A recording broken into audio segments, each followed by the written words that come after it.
Add Ash.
Take flight!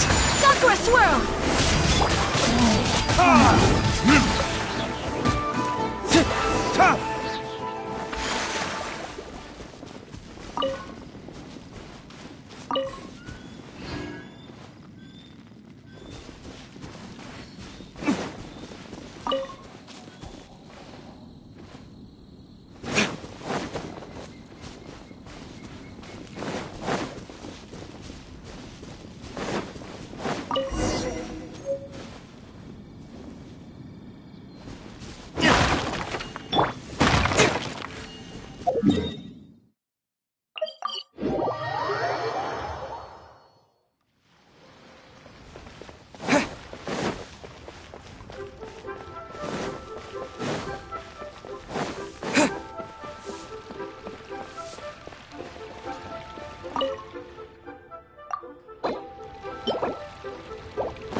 My apologies!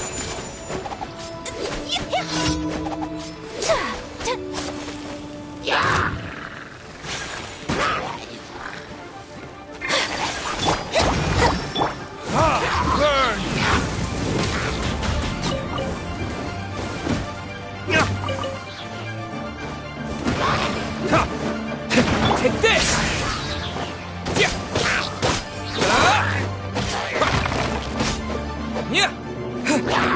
Hold the line! Whirling snow!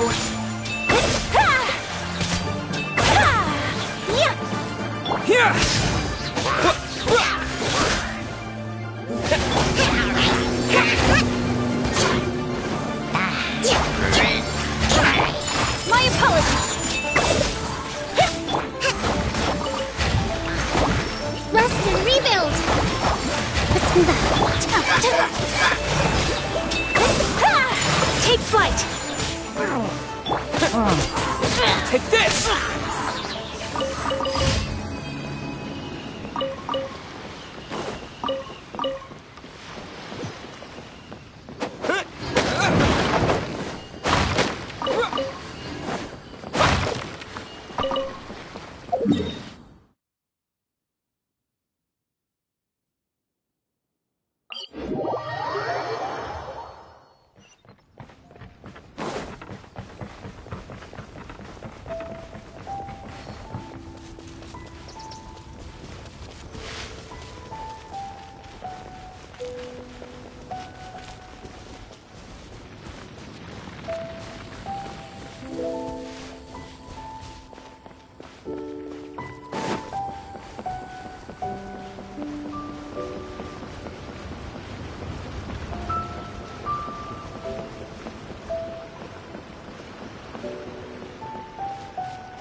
Hold the line!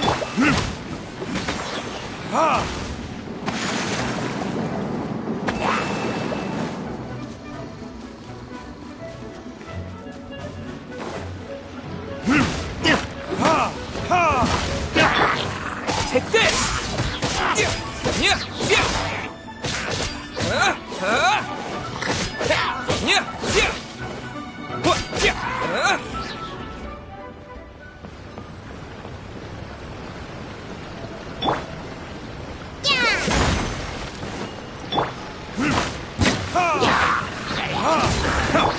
Lightning flash! My apologies!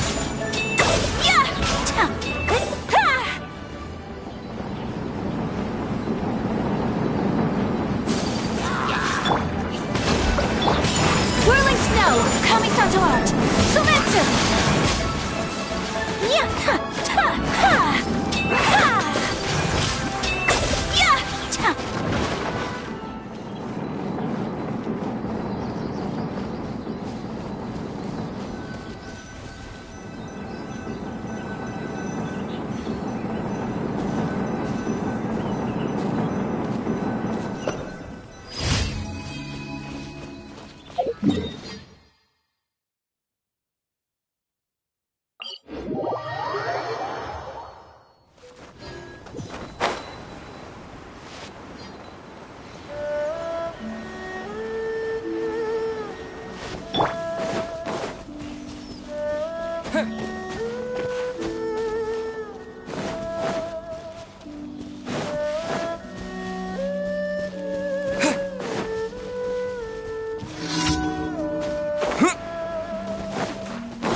Verdict is...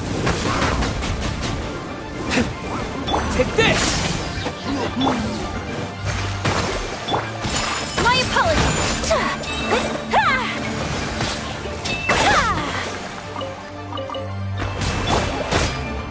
Lightning flash!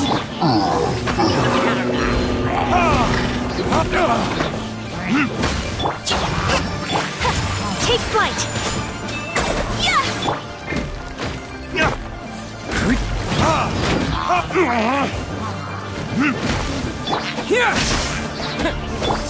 My apologies!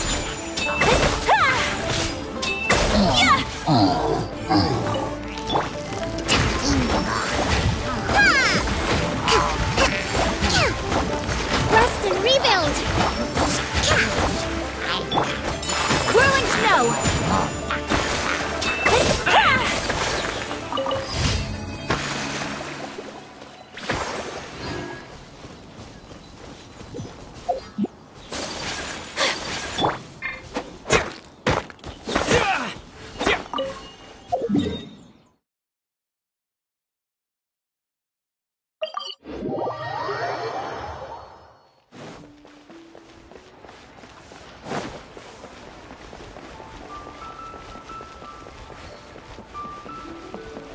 Add astro. Thank you for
My apologies.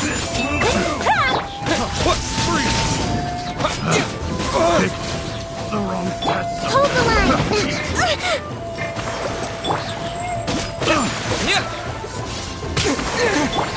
Take flight.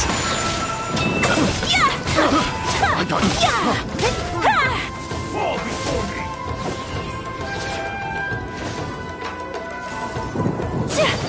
That won't work. Ready. Lightning flash! Allow me. Over. Whirling snow. Embrace the ice.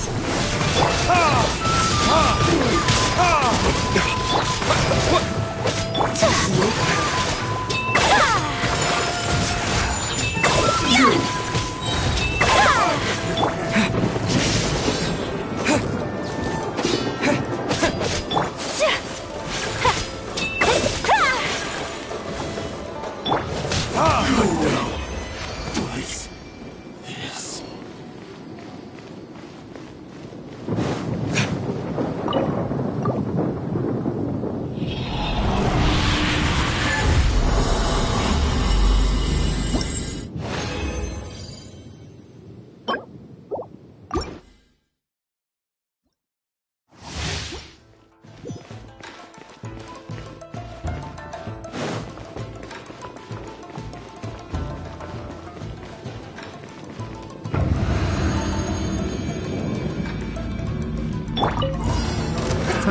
Another test. Hold the line. Free! Here! Time for retribution! Pick test subject. The wrong test subject.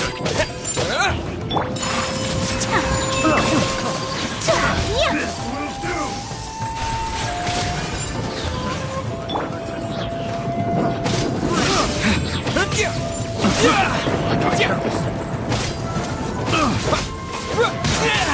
Pick the wrong test subject.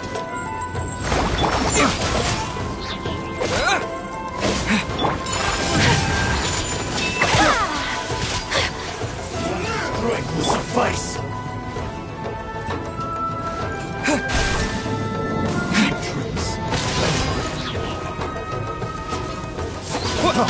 Freeze! Rest and rebound. Lightning flash! Take flight. Coming out to art. Summit. Fall before me! You win. Take this! Whirling snow. Here! Get over! This will end you! Uphill battle. Hold the line. I've got you.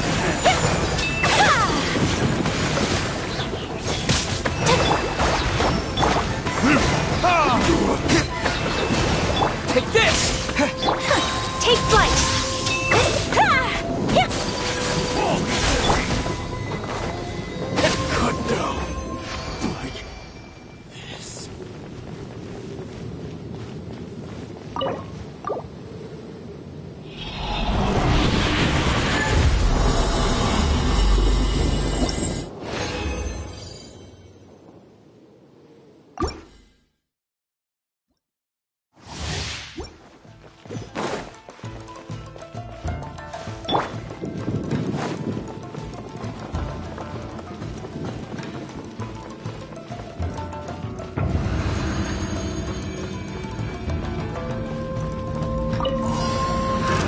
Another test subject. Burn!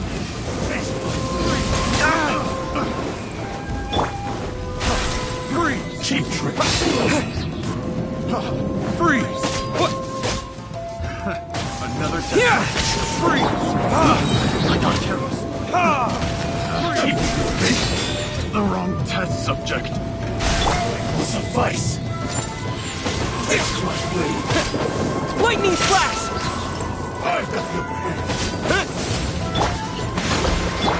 My apologies! Yeah!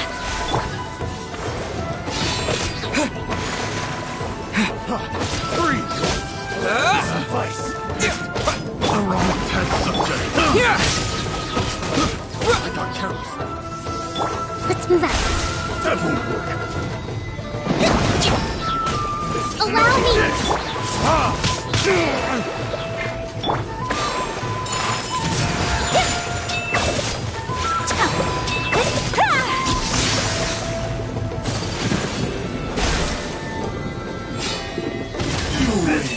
Yeah! Take flight!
Yeah!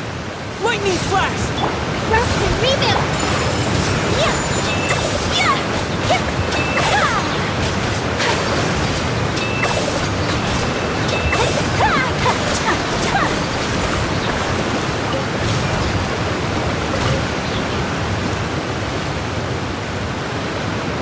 Will not stand for this!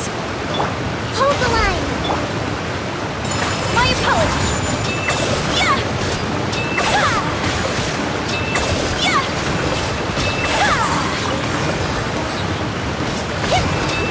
Yeah! Whirling snow!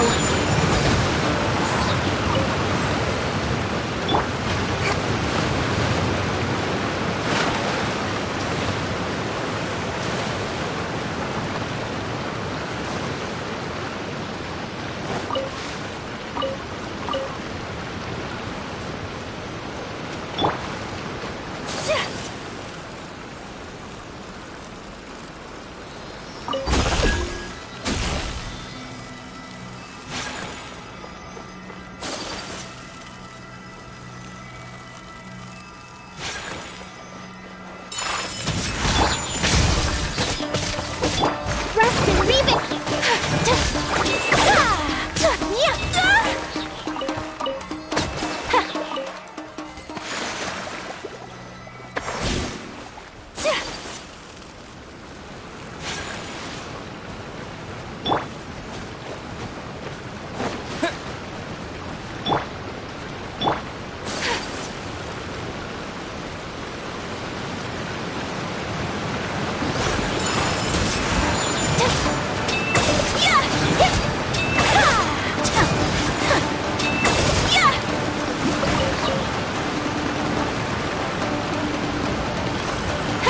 Take flight!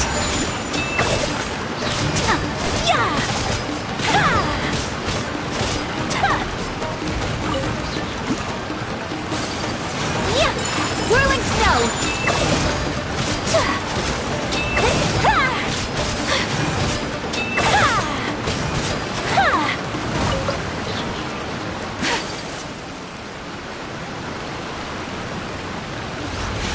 My apologies! Embrace the ice!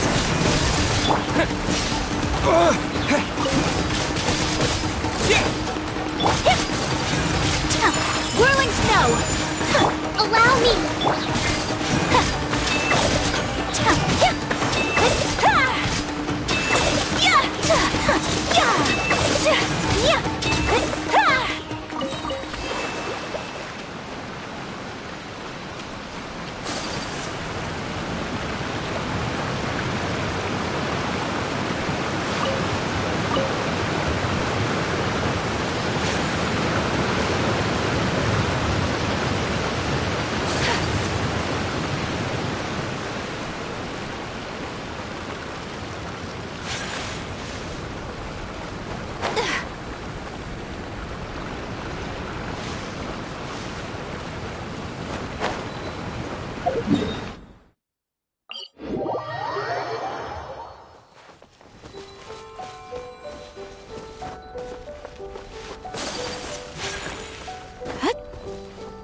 Retribution!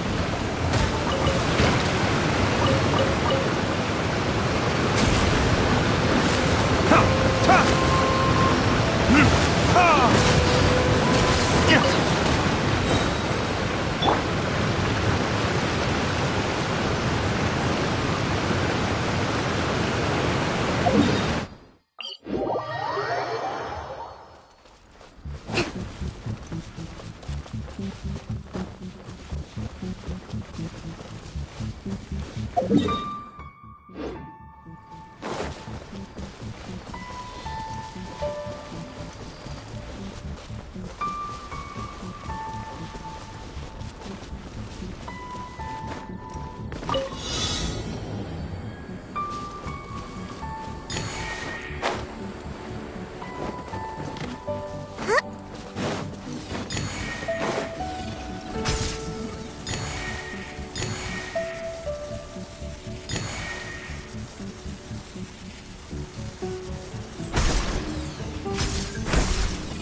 We should make the most of these supplies.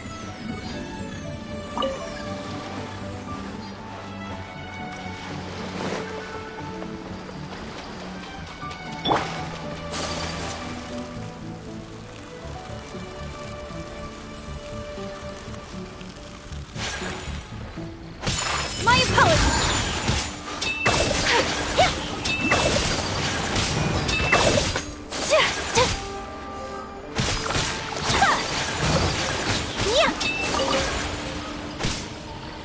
Take flight! Yeah!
Let's get down to business.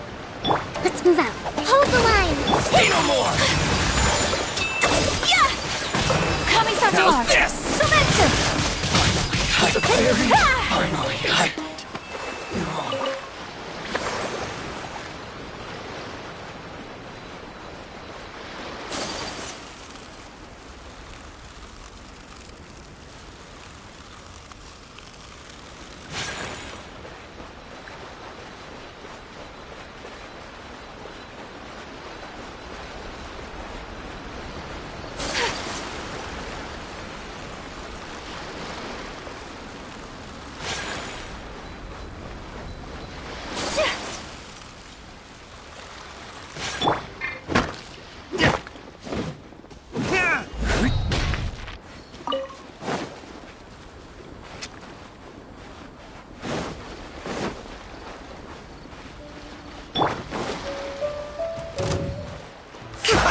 Allow me! Let's move. Can't run. Well,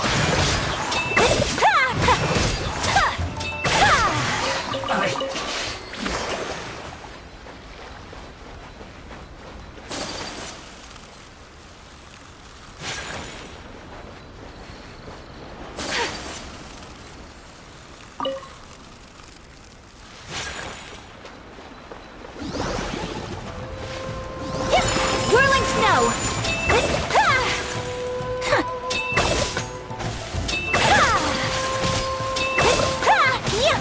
So rude! Take flight!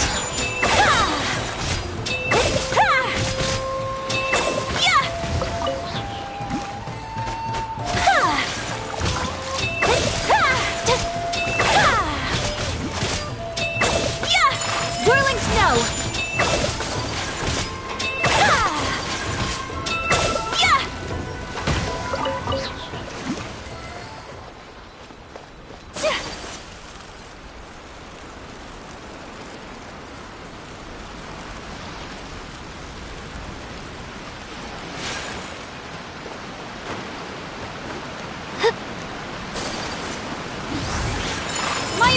Hold the line!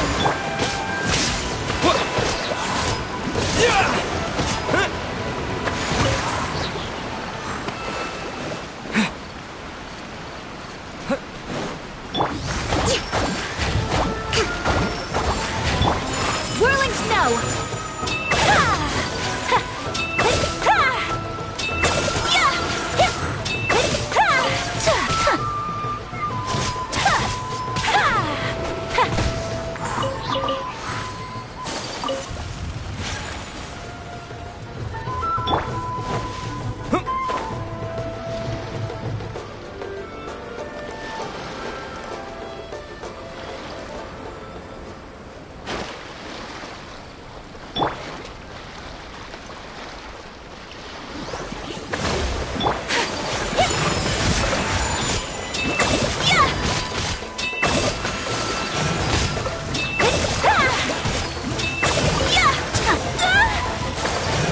My apologies! Yeah!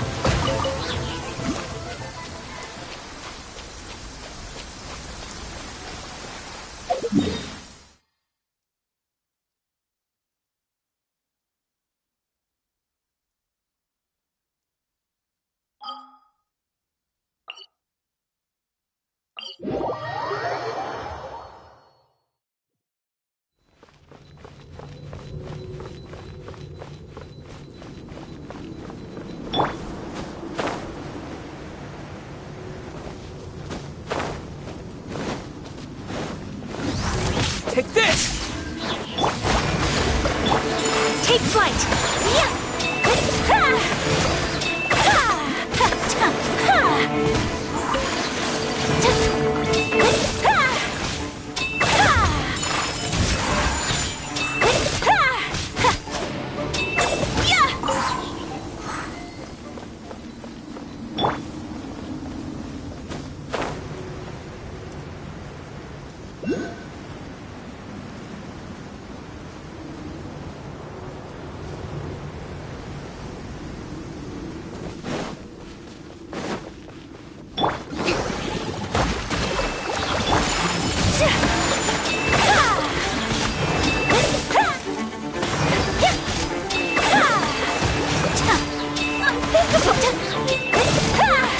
Whirling snow!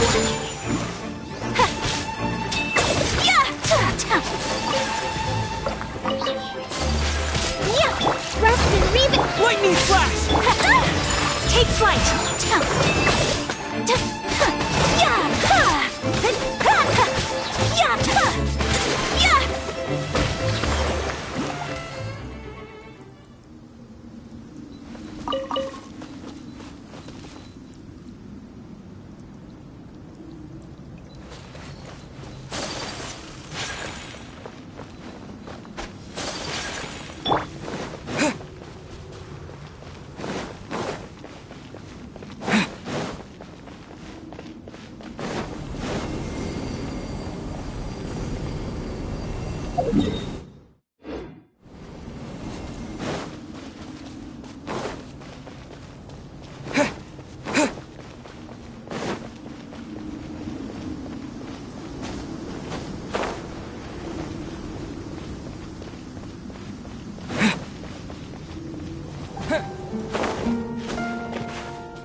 My apologies. Embrace the ice.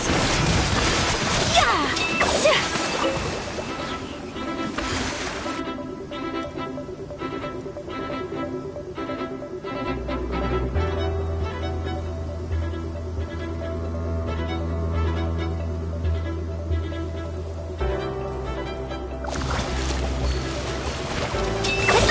So rude.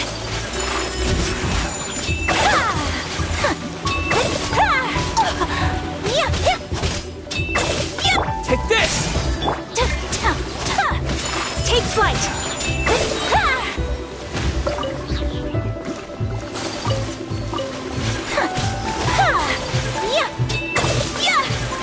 My apologies.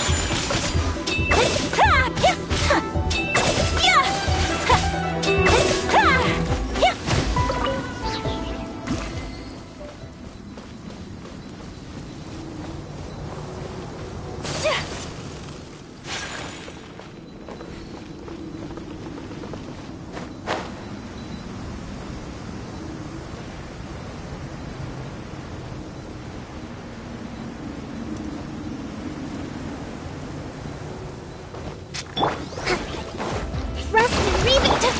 Whirling snow.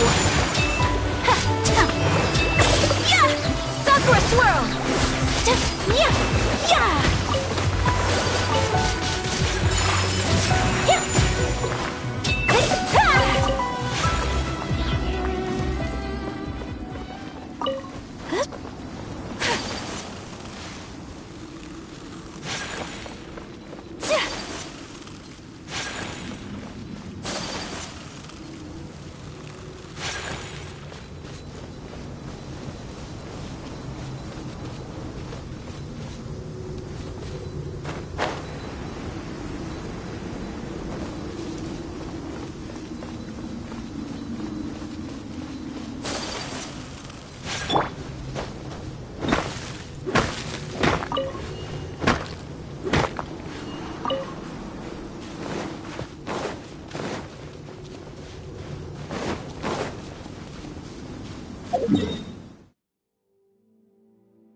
Allow me!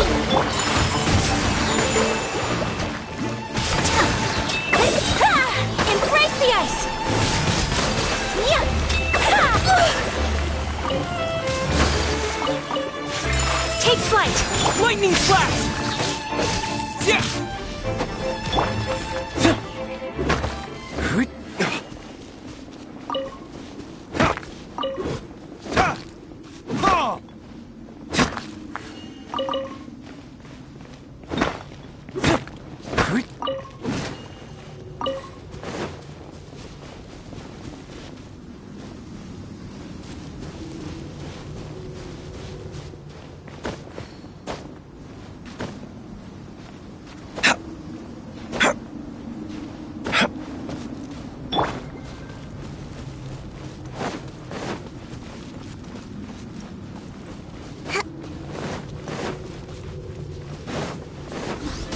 Hold the line! Take this! My apologies. Sakura swirl.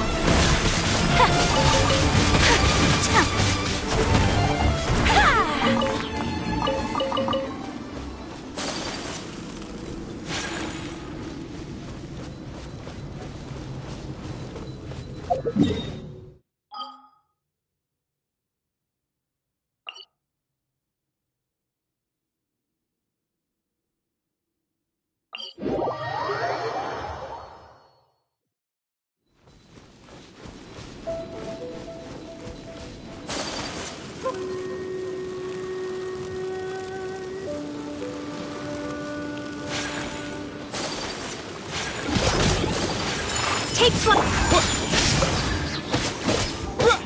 Rest and Reven!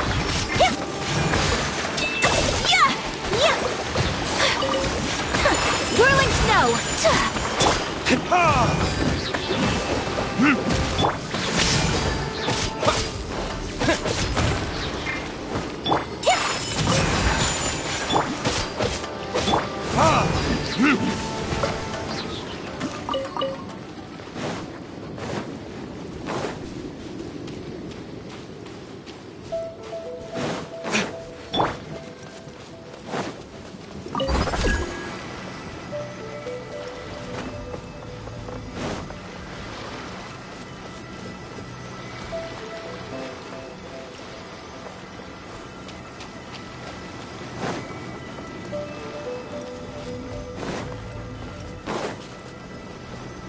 Lucky day!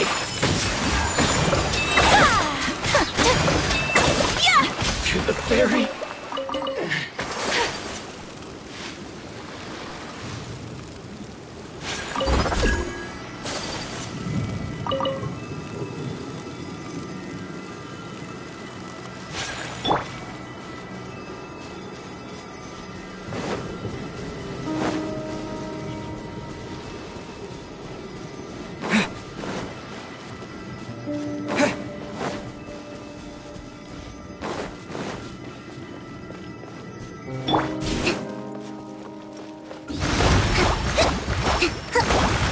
Allow me! Kamisato art. Sumetsu.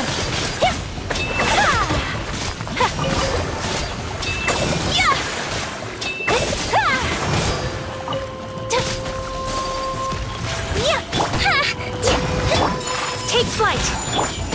Yeah!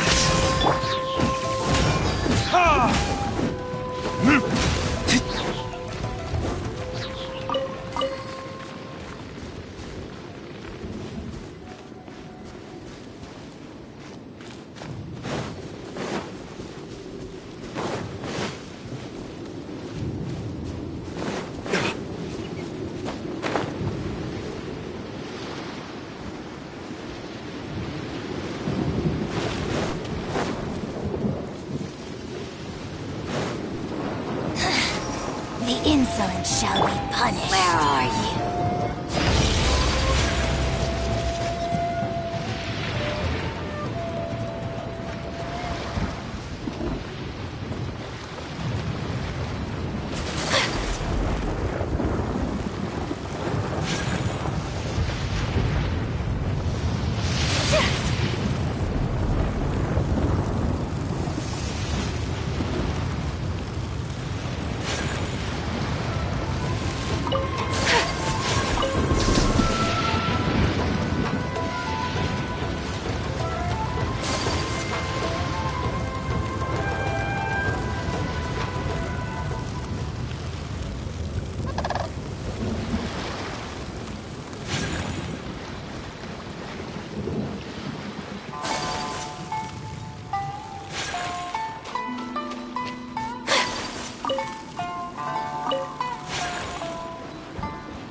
Time to begin.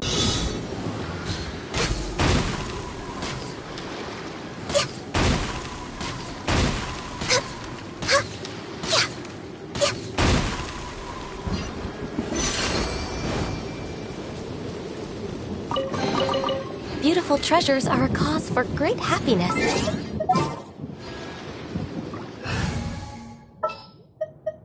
There's still a lot.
Move out.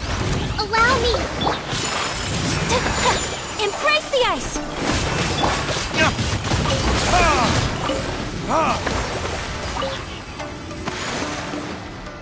Here! Yeah! Take flight!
My lucky day. Another test subject.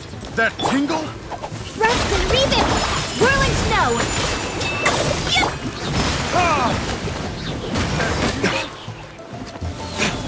Time for retribution!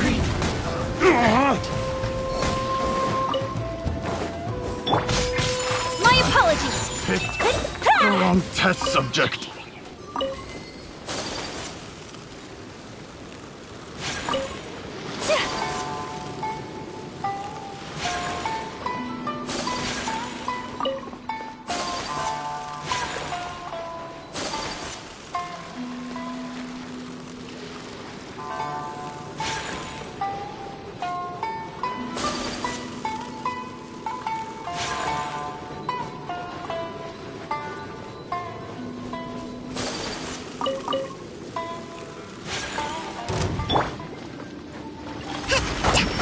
Hold the line!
it is. Take this! Allow me! Yeah! Yeah!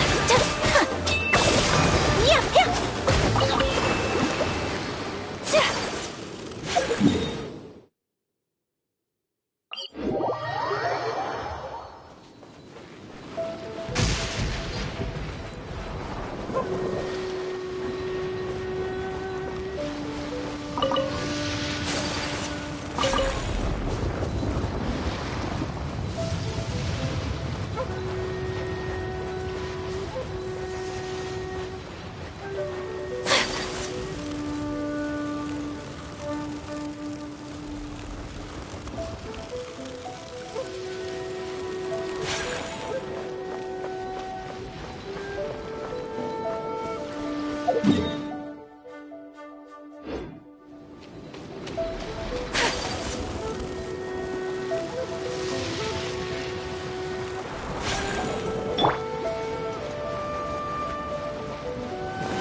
It's my lucky day. Rest and Reaping! Whirling Snow! Kamisato Art! Sumetsu! Yeah!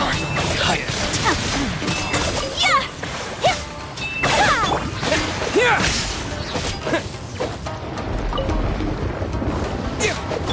Take flight! Yeah! Fairy.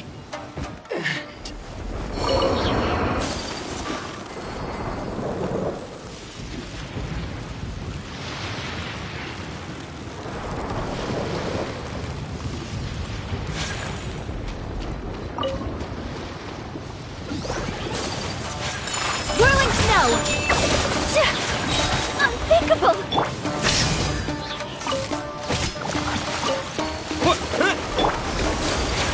My apologies!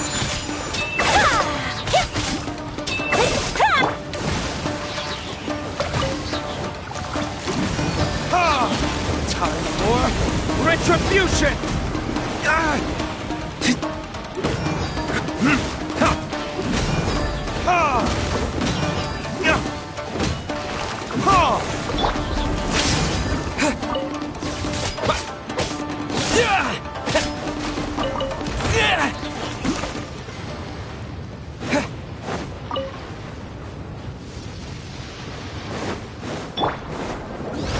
Allow me!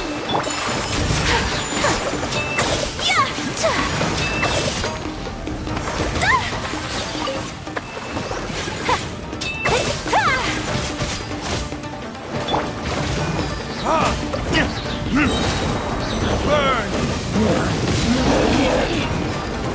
Lightning flash! Rest and reap!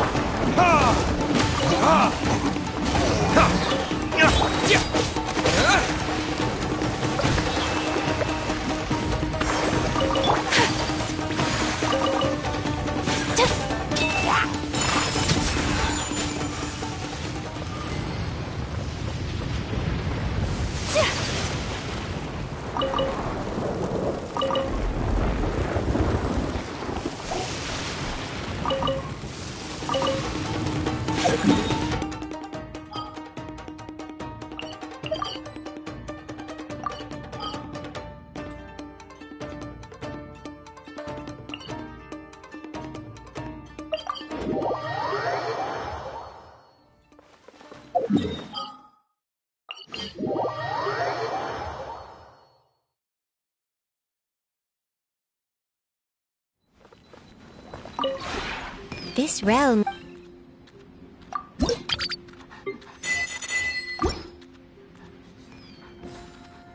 If you ever...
Traveler. But Oh, hey, Hoishin. Fancy meeting you. thanks to the help of people like you and colleagues like Ganyu. But I've been feeling... It's a long... What's wrong? Nothing specifically. He's not unwell. He says he's always said, old age comes for us all in the end. Anyway, my father's currently on the second floor of Yangsheng Tea House. He seems very fond of you, too. I'm sure chatting with you will make him very happy. Sure, let's go.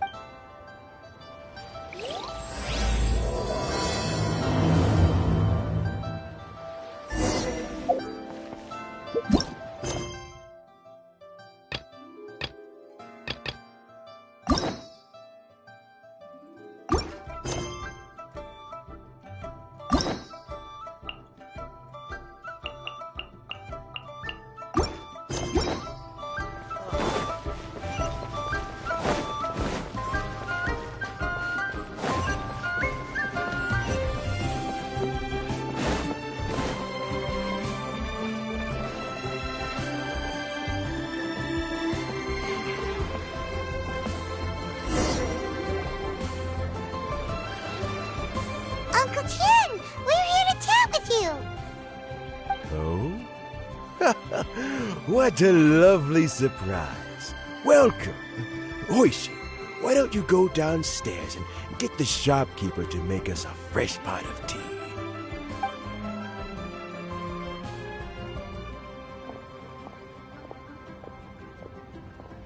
I heard that you've been traveling all over the place recently. I would very much like to hear your adventure stories. Hoishin told you, didn't she? Don't worry, I'm quite all right. It's just the years gradually catching up with me. As I grow older, I'm starting to find that with many things, though the mind is willing, the flesh is weak. Especially recently, I've noticed a rather drastic drop in my energy levels. I am still very much in good standing as the Tianshu today. Nevertheless, I wish to pass on the position before my mental acuity begins to decline beyond redemption. How difficult is it to transfer the Tianshu position? Oh, well, you see, the Tianshu is a rather unique position among the Liyue Qixing. Historically speaking, the Tianshu rarely appears in public. We stay behind the scenes, planning and giving advice, so a public selection process would not be suitable. We also want to keep any prospective Tianshu candidates free from influence by outside forces, so we tend to be as discreet as possible in their assessment and appointment. For these reasons, the incumbent Tianshu typically recommends their candidate of choice, and this is then approved by the other Qixing members. So in other words, you pick someone, and then Lady Keqing, Lady Ningguang, and the other Qixing appoint them? Correct. Unfortunately, due to my health, I won't be able to assess every candidate myself. Not to despair, however, because I found someone exceptionally capable to act on my behalf as assessment officer. In fact, I believe you recently became acquainted with her yourself. Oh? Who is it? I'm heartbroken. I thought it might take you a little longer than this to forget all about me. It's Yelan! Jackpot. Uncle Tian here asked me to assess 3 candidates for him. Fancy joining me? You'll be among the first to get to know the next Tianshu. Might be a good opportunity for you. What do you think? Paimon thinks so too. It can't be a bad thing to be on good terms with a new Qixing, right? Alright then. Though, I gotta say, Uncle Tian, you say you're into behind-the-scenes planning? My work's of the covert variety too. Don't you think I might make a good Tianshu? Huh? Yelan, you want to be the next Tianshu? I'm not opposed to the idea, but I suspect Ningguang wouldn't let you go very easily after how long you've been working together. So, how about this? If your investigation reveals that none of the other candidates are qualified for the position, I'll recommend you for the job. Deal. Well, you guys take your time.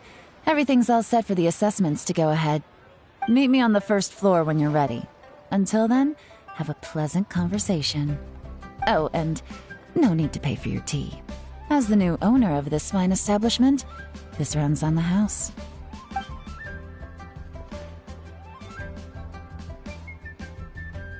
You're all set? Uncle Tian seems really worn down. It's like all his energy's gone. Yeah, it may sound harsh, but Uncle Tian is past his prime. He's not cut out for this anymore. So he's recommended 3 candidates. Their names are Qinwei, Mingbo, and Zhi. Qinwei is a wealthy entrepreneur. Mingbo works at the Liyue Ministry of Civil Affairs, and Zhi is focused on study and travel. Try to keep all that in mind. Of course, it doesn't really matter if you forget, since we'll be assessing them at Yuehai Pavilion in a short while. Qianwei, Mingbo, Zhi. Paimon should be able to remember their names, but what does the assessment involve exactly? Let's leave that until we get to Yuehai Pavilion. All right. Heads in the game, people. The stakes don't get much higher than a change in the Qixing. We can't afford to miss anything, no matter how small. Got it. We'll keep our eyes wide open.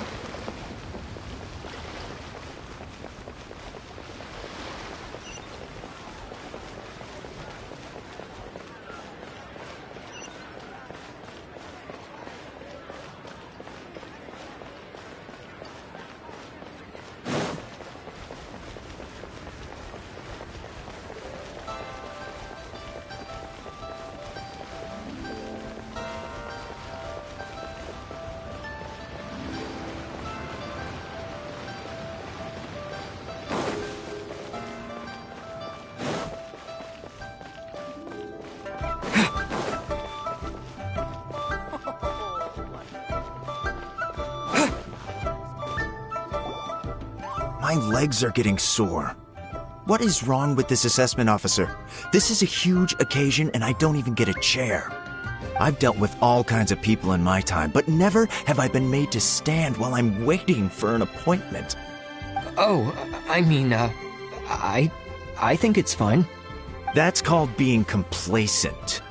If you're happy to just accept the way things are, you'll never be able to change anything in the future. Oh, come on. That's just... Now you're just being unreasonable. All right, you two. Let's not get into a big argument over this. It's not worth it. Qianwei, that was a bit uncalled for. And Mingbo, cut him some slack. We've all been standing around for a while. It's natural to be getting irritable. Look, how about this? There's no rule saying we're obliged to stand up while we wait, so why don't we borrow some chairs from the guild nearby? Fine. They're not the best quality chairs, to be sure.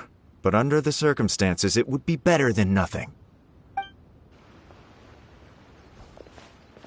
It looks like all 3 candidates have arrived.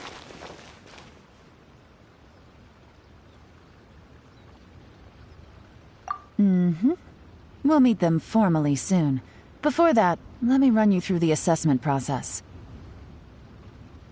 I've split it into 2 stages: current affairs and planning, and face-to-face interview.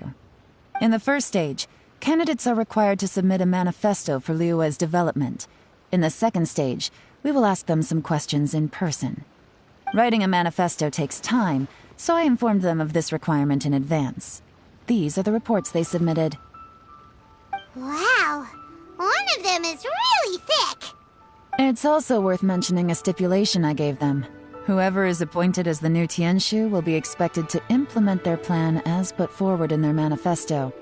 Failing the occurrence of some cataclysmic event, they will not be permitted to change their plan. Therefore, these 3 piles of documents in front of us represent where each candidate stands on key policy issues. There's still some time. Have a skim through, get a first impression of what each person's proposing. I'll be waiting off to the side. Just let me know when you're done.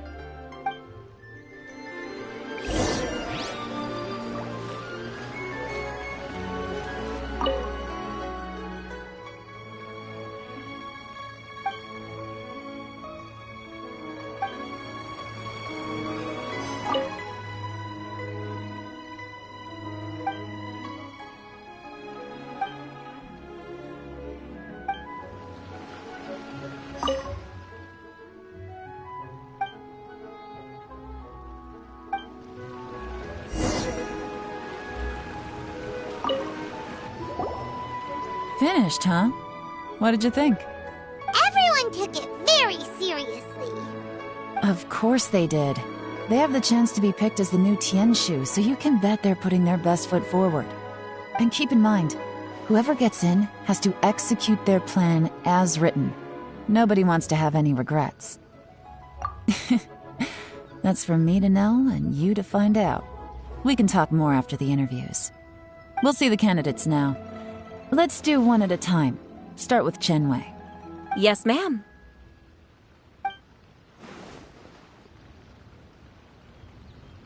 Oh? So you 2 are the assessment officers, are you? I had assumed that given the great import of this situation, Lady Ningguang would perhaps be assessing us in person. I certainly hadn't imagined I'd be seeing 2 entirely unfamiliar faces. I trust you've read through my manifesto? I'd be more than happy to clarify any details you found difficult to grasp. It was written with an expert audience in mind, after all. Mind your tone, mister. Relax. It wasn't intended as a personal slight against anyone in particular. I was simply stating a fact.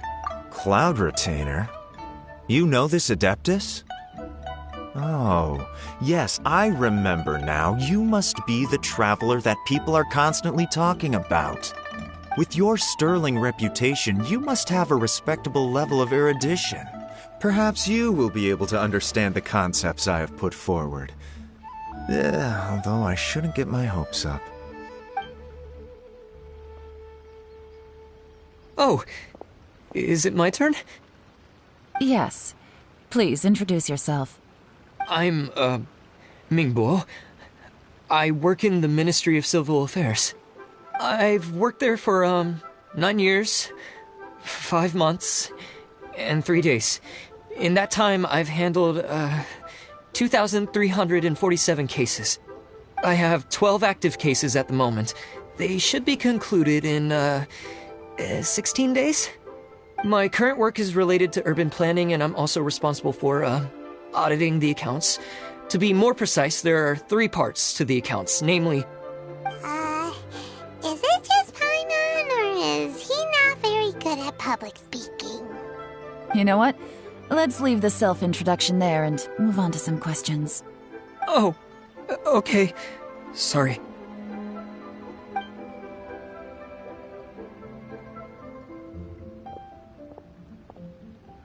Hello. Not gonna lie, I'm feeling a little nervous. What would you like to know? You're here to assess me, so ask away and I'll answer your questions to the best of my ability. Your manifesto is very wide in its scope, but you don't seem to be personally involved in many of the specific fields. How can you be sure that you have the ability to put your plan into action? Very fair question. I completely understand where you're coming from. But I'm confident in my plan. I've visited many different places, talked to lots of people with far more expertise than myself, and my manifesto is the conclusion of these efforts. Of course, 2 different problems can be interconnected in very complicated ways, and you might reach 2 very contradictory conclusions depending on which one you're focusing on. What I've tried to do is strike a balance. In other words, present an optimal solution to all the problems as a whole. How do you plan to determine whether you are right or wrong about your proposed solution being the optimal one? A great question. Well, I'd start by having my colleagues and the secretaries of the Yuehai Pavilion evaluate any proposals before implementation. Post-implementation, it would all come down to the results. If it turned out that my judgment was to blame for poor results, I would take responsibility. Nice answer. All right, next question. He seems like a great guy. Everything he said was thoughtful and logical, and he was just a pleasure to listen to.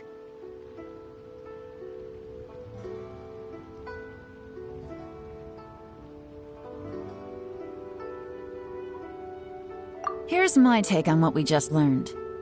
As you saw, Qianwei is highly knowledgeable. He proposes many excellent ideas in his manifesto which effectively target the big issues. But he is very proud and incredibly stubborn. He doesn't care much about other people's feelings. Mingbo's plan is more thorough and more measured. You can tell he's meticulous in his work, very detail-oriented. But he and Qianwei are otherwise polar opposites. Mingbo is not very articulate and comes across as very timid in conversation. Perfect summary!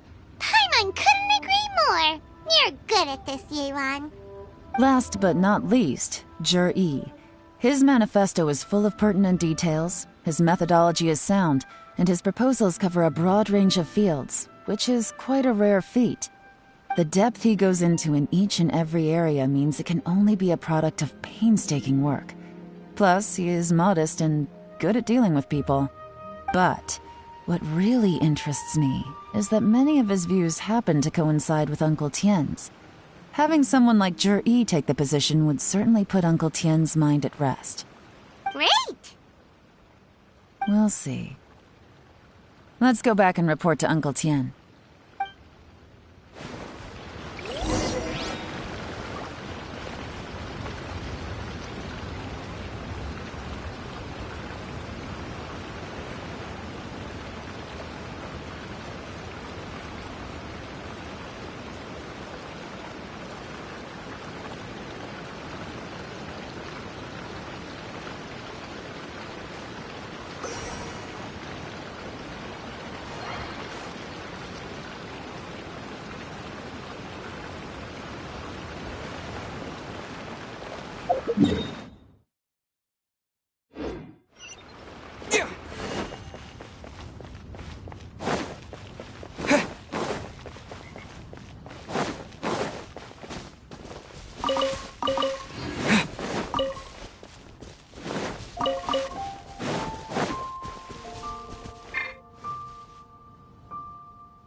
While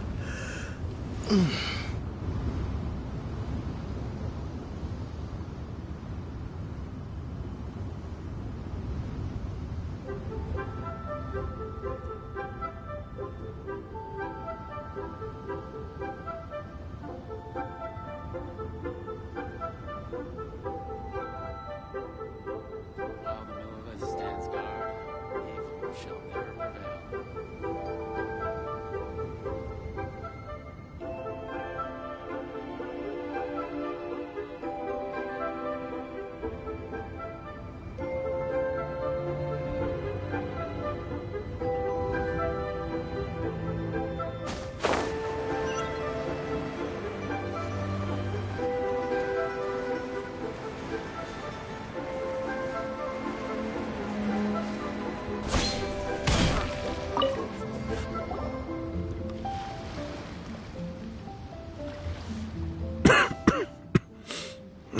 I see.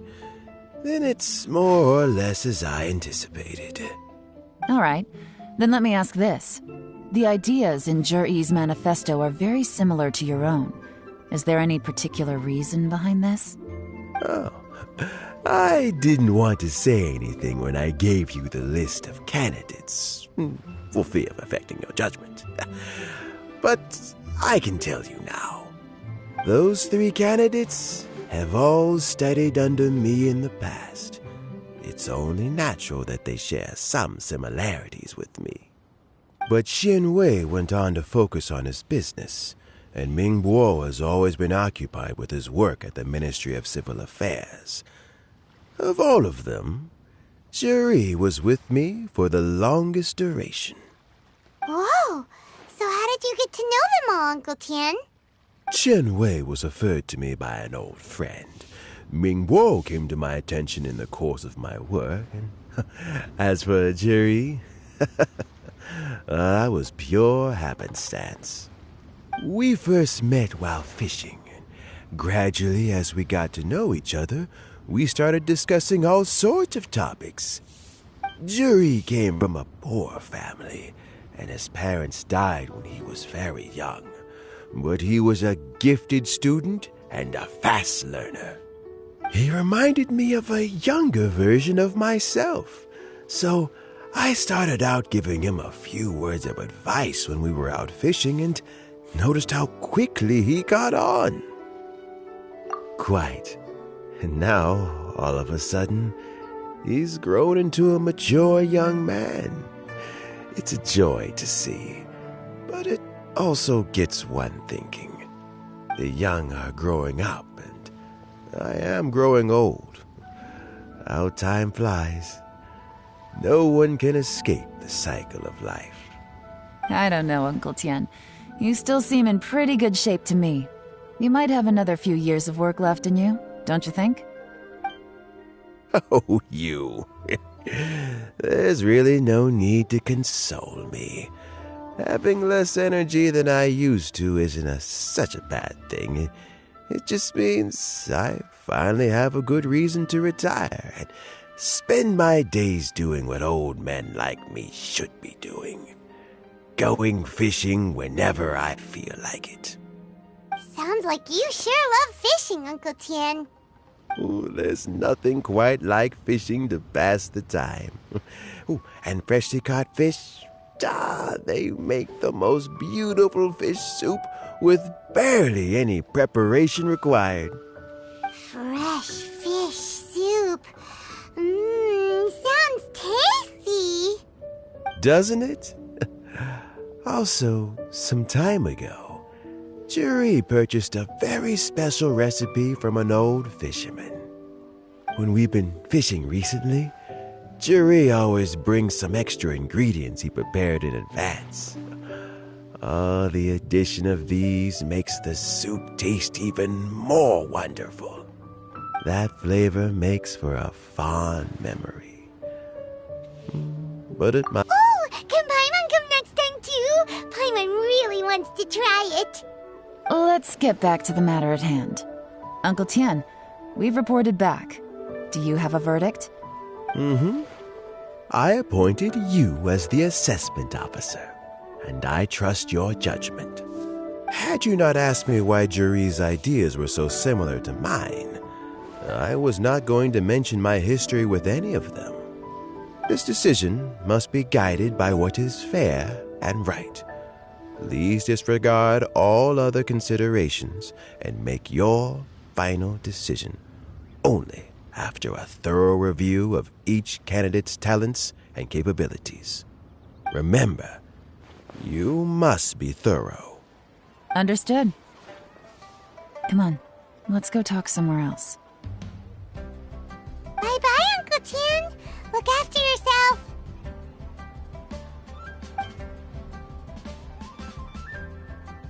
So, it's gonna be Jiri, right? His manifesto was written well, and he's the best speaker. Easy. Let's not rush. There's no time limit for this assessment. Huh? So, are you gonna give them more tests or something? No, nothing like that. The assessment itself is complete. But let me give you a word of advice. Things are not always as they appear. The biggest no-no in intelligence work is to only get information from the person of interest themselves. The truth is almost always hidden beneath many layers of deception. You have to get information through many different channels. For example, Wenyuan, Shanghua. Yes? Lady Yelan, what are your orders? Ugh! Who are they? Where did they come from? Did they scare you? These two are Wenyuan and Shanghua. They work for me. As my trusted assistants, they are always standing guard nearby. They also perform various assignments as required. Shanghua is a business expert who gets his information by trading. Wenyuan relies on word of mouth. And there's also Upei, who's not here right now. That meathead must have been out there on sea surveillance for some time now.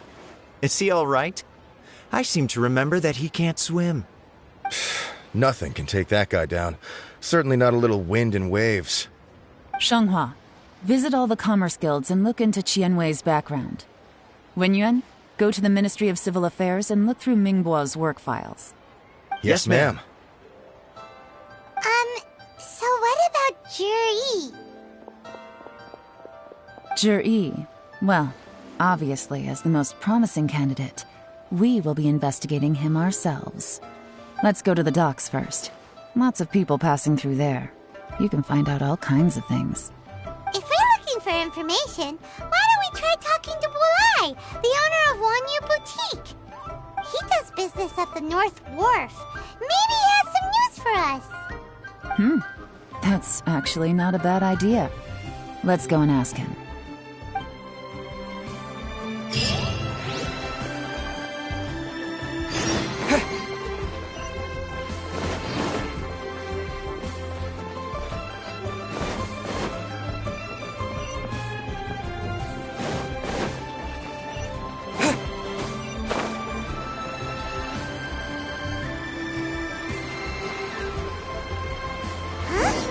What's Bulai doing here today? Look, your asking price for this batch is just too high. I can't buy in at this price. How am I supposed to turn a profit? Come on, hear me out. I'm telling you, this is the single best batch of Sunsetias ever. You won't find anyone who disputes that. I accidentally dropped one into a well, and even the water turned sweet. Even so... All right. I'll let you in on a little secret.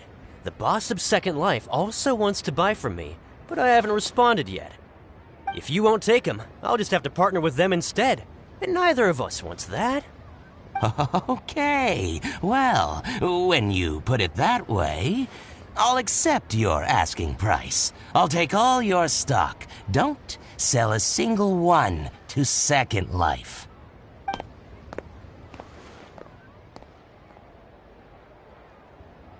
Oh, what are you doing here? And to be clear, these Sunsetias are mine. I got to them first. Don't... Actually, we want to ask you about a guy called Jiri. Have you heard of him before? Juri? Yes, he's quite well known. I've heard a story about him. They say he was born into poverty. His parents died when he was young, and he was treated cruelly by the local community. One of his neighbors was terribly rude to him all the time, but Juri never retaliated. And when his neighbor went bankrupt, he even helped support the family. He returned cruelty with kindness, injustice with peace offerings. A gentleman of talent and character, and... how did I not notice him sooner? In fact, maybe I'm not too late. If I could hire him to be the brand ambassador for Wanyo Boutique. He sounds like a decent man. We can finally breathe a sigh of relief. Why are you asking about him anyway? You aren't looking for a brand ambassador too, are you? Well then, in that case, the higher bidder takes the... that's Juri right over there. Why don't we go and talk to him? Where? It's him, all right. Looks like he's chatting with Linlong. Come on, let's follow them and listen in. Try not to let him see you. We want this information to be as truthful as possible. I'll just go and fetch an employment contract. And hey, don't try and cut me out of this. Hey! I understand. Let's walk and talk.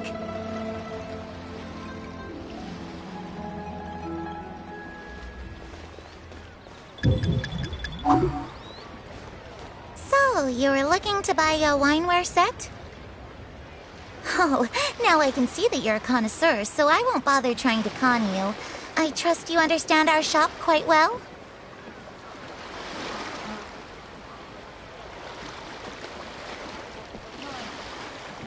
The truth is, an old friend of mine who likes to have a drink now and then. What's the hurry? Don't get too close, or he'll see you.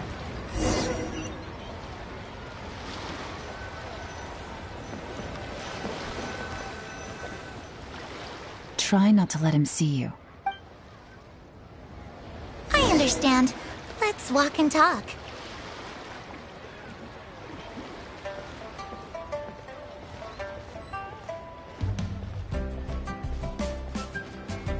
So, you were looking to buy a wineware set? Oh, now I can see that you're a connoisseur, so I won't bother trying to con you. I trust you understand our shop quite well?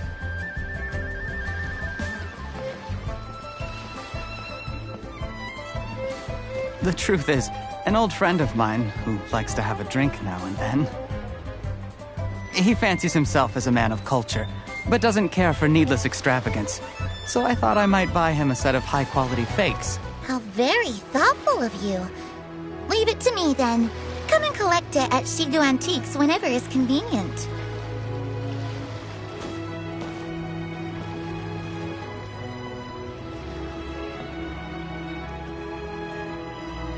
Thank you very much, Miss Linlong. It's my pleasure, Mr. Juri.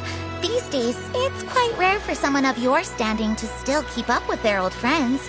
It's nice to see. I'll be sure to pick out a good set for you. You can count on me.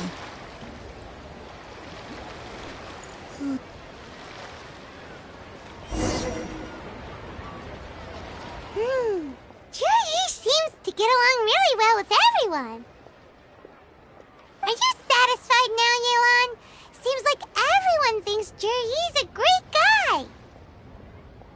We shouldn't jump to conclusions just yet. Let's go check out the wharf where he usually goes fishing. Do we have to?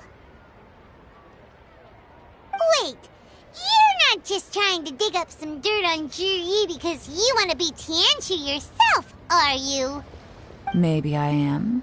Maybe I'm not. But hey, if I do become Tianshu, I'll look out for you guys.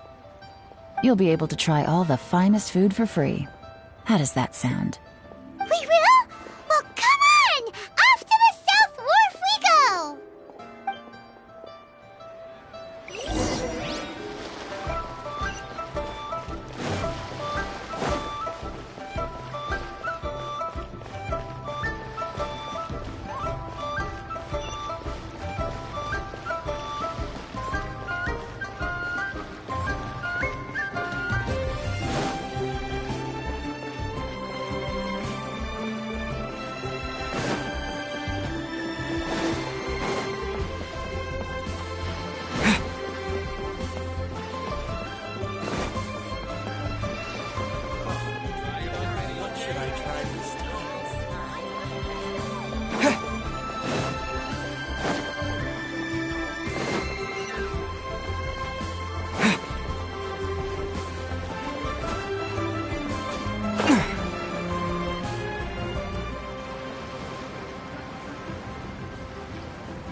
The wharf is as busy as ever.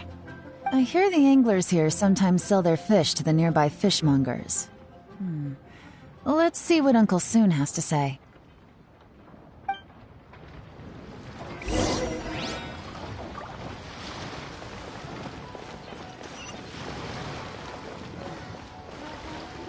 Welcome.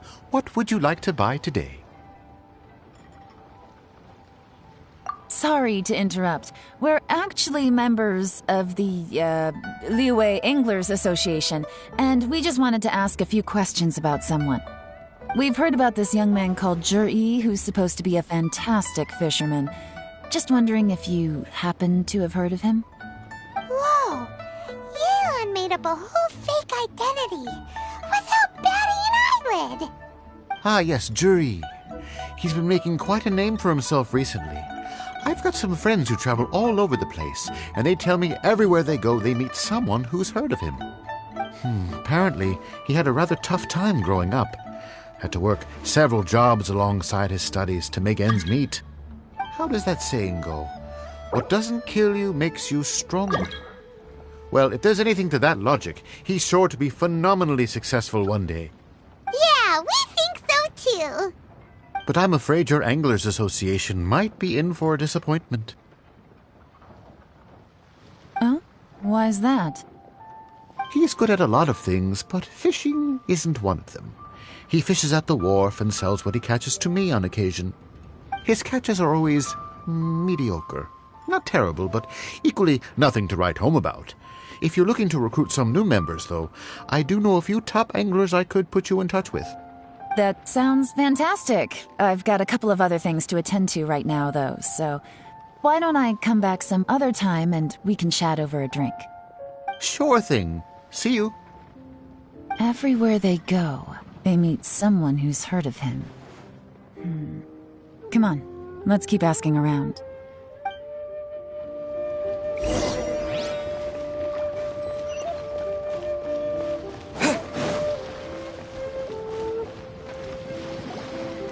Here to buy some fish? It's 300 for one or 3 for 1,000. You better hurry. When they're gone, they're gone. Hello, we're from the Society for Fish Price Research. We'd just like to ask a few questions. Wow, she switched identity again! Society for Fish Price Research? I haven't done anything illegal. Stay out of my business. Please, don't worry. We're just here to conduct a simple survey. We've heard about a certain Zhi who's been selling fresh fish at low prices in this area recently. Do you know anything about this? So this isn't about me. You should have said something, you know. I know the guy. I can tell you what I know. I haven't heard anything about him selling fresh fish at low prices, but it wouldn't surprise me if it was him. Oh? Why is that? Because he's so poor. His parents died when he was very young, and his alcoholic father still owed a huge amount of debt. No one wanted anything to do with him. He was still a kid when he first came to the wharf. His clothes were ragged, and he had a bandage wrapped around his head. And he managed to survive, thanks to Uncle Tien, who gave him some food. But still to this day, he doesn't have a lot of mora to his name. I mean, he can afford to eat and everything, but you'll often see him haggling with others over just a few mora. So, I wouldn't be surprised to find out he's been selling a few fish. It's not like he catches much anyway, so it's not going to affect my business. Don't tell him I said that. You'd rather he didn't know? Well, I spoke to him once, briefly, and I just had a feeling that he really cares what other people think of him. I think he has pretty low self-esteem, but hey, it's hardly my place to say anything. What he's achieved already puts most people to shame. And nobody's perfect. I just wouldn't want to upset him, that's all. I see. Well, thank you for sharing that with us. Not a problem. And just for the record, there's absolutely nothing wrong with the price of my fish. The more times you say it, the less convincing it becomes. Doesn't have a lot of mora to his name. Okay, let's keep going.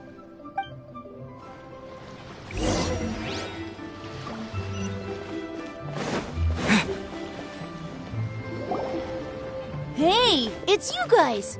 Wait, what's the phrase? Oh yeah, honored to meet you. What brings you to me? The truth is, we are but newcomers to this territory.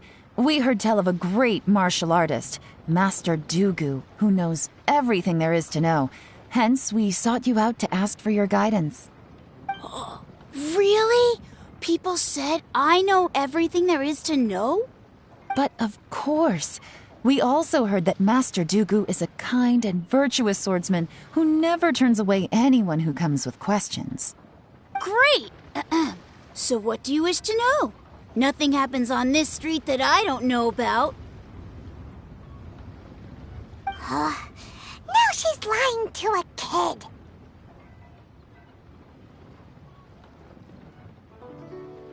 So, Master Dugu, have you heard of one by the name of Jur-E? Sure have. You mean that guy that all the grown-ups are talking about these days? I've heard many tales of Juri. For example, I can't remember. Probably 'cause it's nothing that important. I prefer stories about sword-fighting heroes. Oh, I can completely understand that. Then let me ask you this. Do you remember roughly when the grown-ups started talking about Jur-E? Oh yeah, I know that. It was about 2 or 3 months ago. Before that, people always used to talk about Juri in a kind of nasty tone of voice. But 2 or 3 months ago, suddenly everyone started to like him. Sometimes he gives me candies, so I'm glad that people are starting to like him now. Just as I thought. Huh? What do you mean? I mean, just as I thought, Master Dugu is indeed as kind and virtuous as the legends claim. I'm not that great. Oh yeah, one other thing. These days, there's a lot of people I've never seen before talking about Juri stories in the street. They seem like nice people. Oh, definitely. Great! So next time I see them, I'll say hi. And I guess I can share some of my candies with them too. Certainly. You can also tell my friend in Yenshang Tea House about what they're up to. I'm sure my friend would also like to say hi to them. Thank you, ma'am. You're welcome. Well then, fare thee well, Master Dugu. Until we meet again. Any of that sound strange to you? Strange? What was strange about it?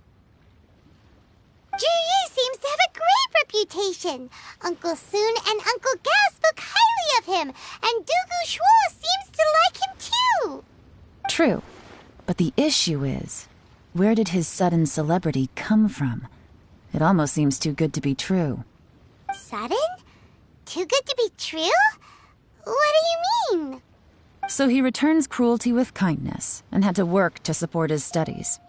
These are the kinds of things that make someone well known in their hometown.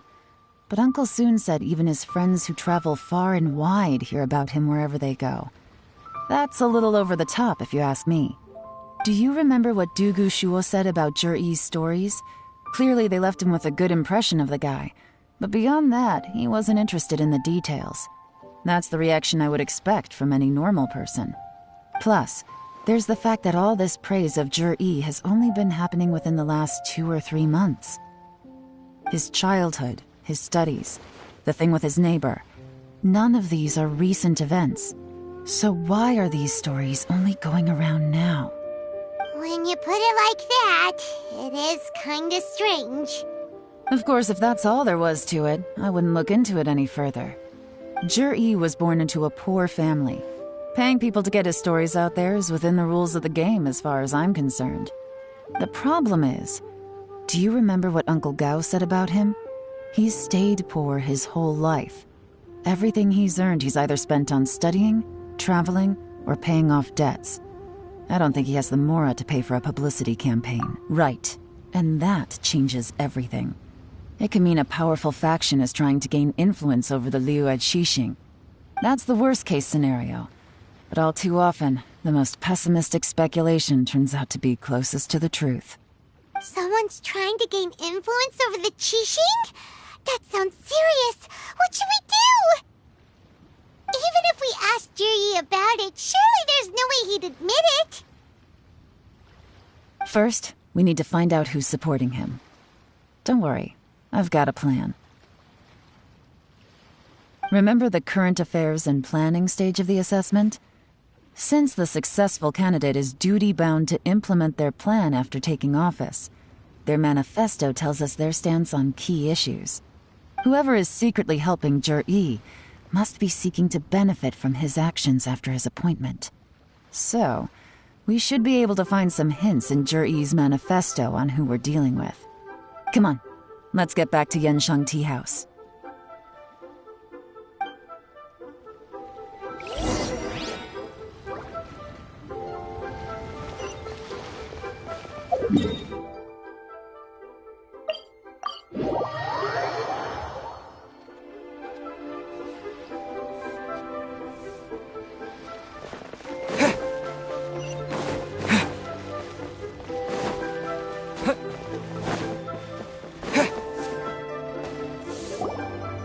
Jir-E's manifesto covers a huge range of topics. Looking for details that don't add up will be like trying to find a needle in a haystack.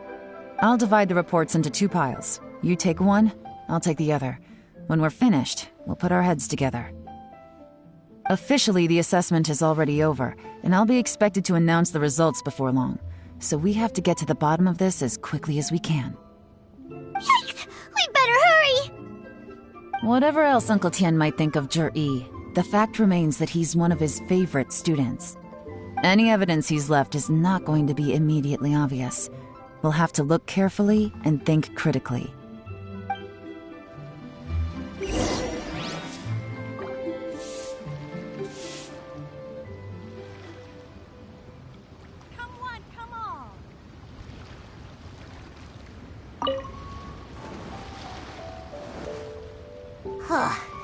Even though Yelan took half, this is still a lot to get through.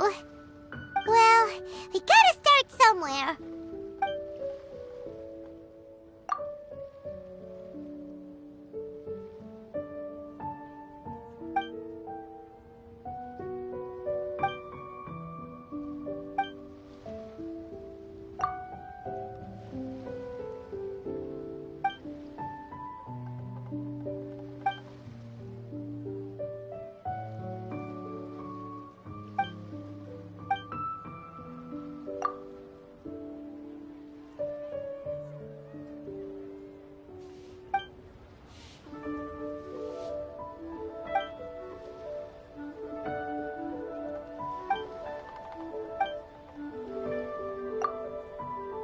All this reading it. Let's take a break.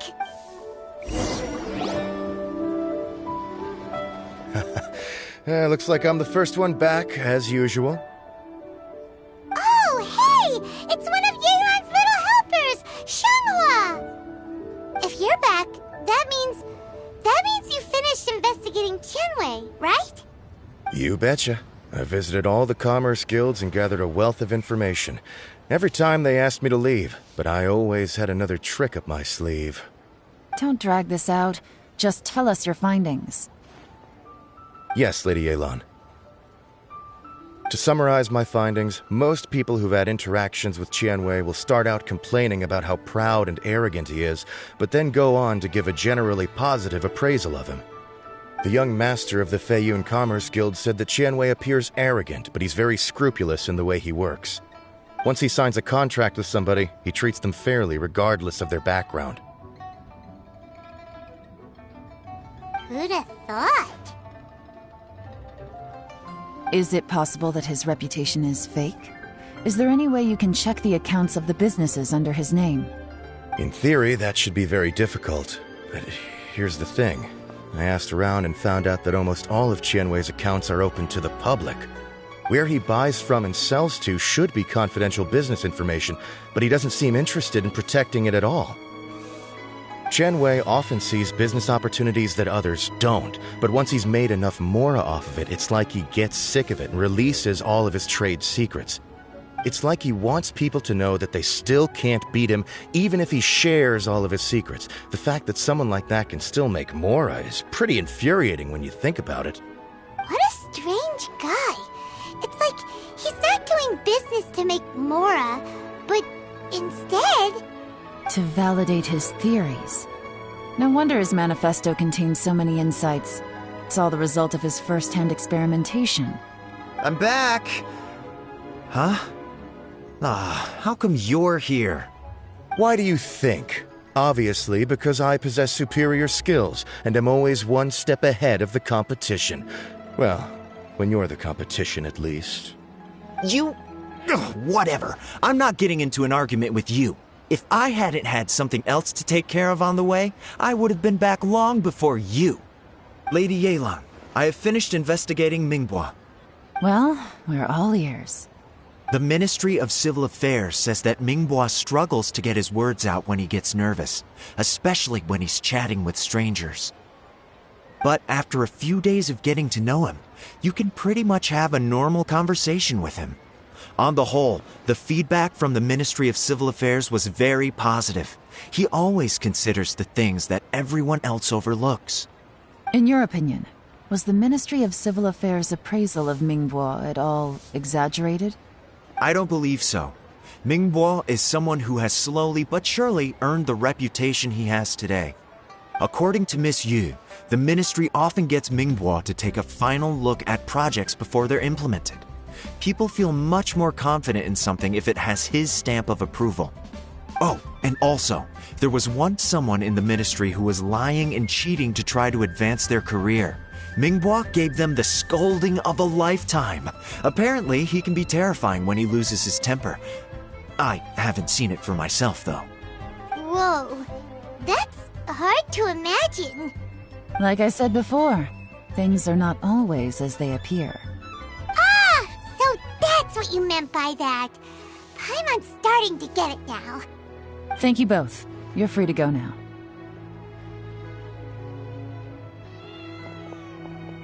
So, have you finished reading the manifesto? We still have a bit left.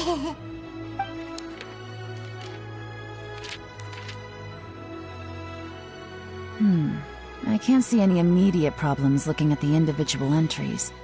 The only one that strikes me as a little unusual is the Chengshu Pool redevelopment plan.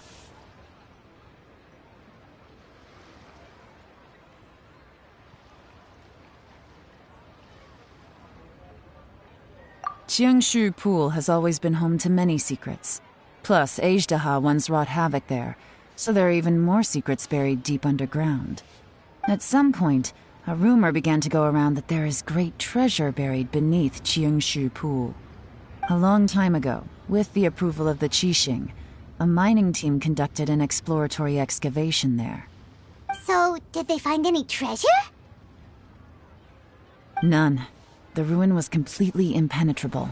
The only way they could have gotten through the solid rock would have been by blowing it open with a special kind of explosive.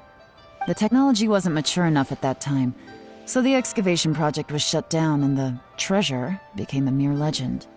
Zhi-Yi's manifesto focuses on solving problems, and this treasure hunt seems extremely risky. It seems out of step with the rest of his plans. Still, this one fact alone doesn't tell us much. Everyone wants to get their hands on this treasure. The treasure hoarders, the Fatui, even local Liyue factions. Did you find anything? Excavation? Project? Treasure? Did we read anything similar in our half of... Oh, yeah!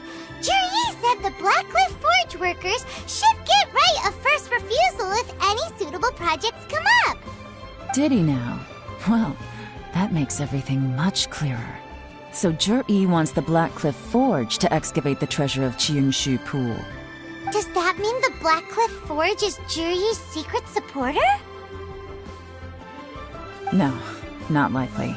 I've looked into the Blackcliff Forge before. They aren't involved with any powerful factions at present.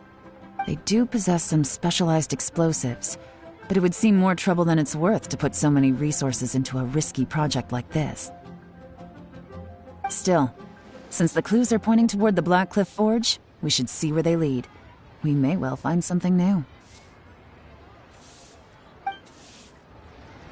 Shenwei and Mingbo both turned out to be completely different than what we thought. What about Juri? Is there another side to him too?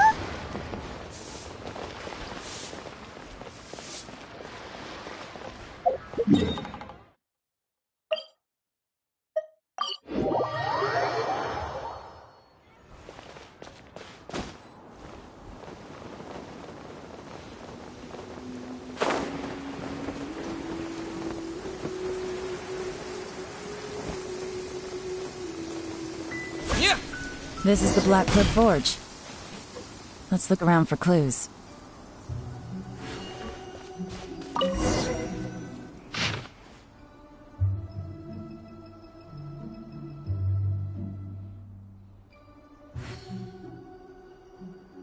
What's this? A diary? From the back, it looks like a ledger, but it seems they also use it as a site log. We don't know who wrote it, but it's interesting, don't you think? These newcomers, who could have sent them? You think they're suspicious? Yes. Look, it says right there, one of them's already been promoted to team leader. At this rate, by the time the Qingshu Pool redevelopment plan is ready to roll, they'll be the technical backbone of the team. That'll give them the chance to take a lot of liberties.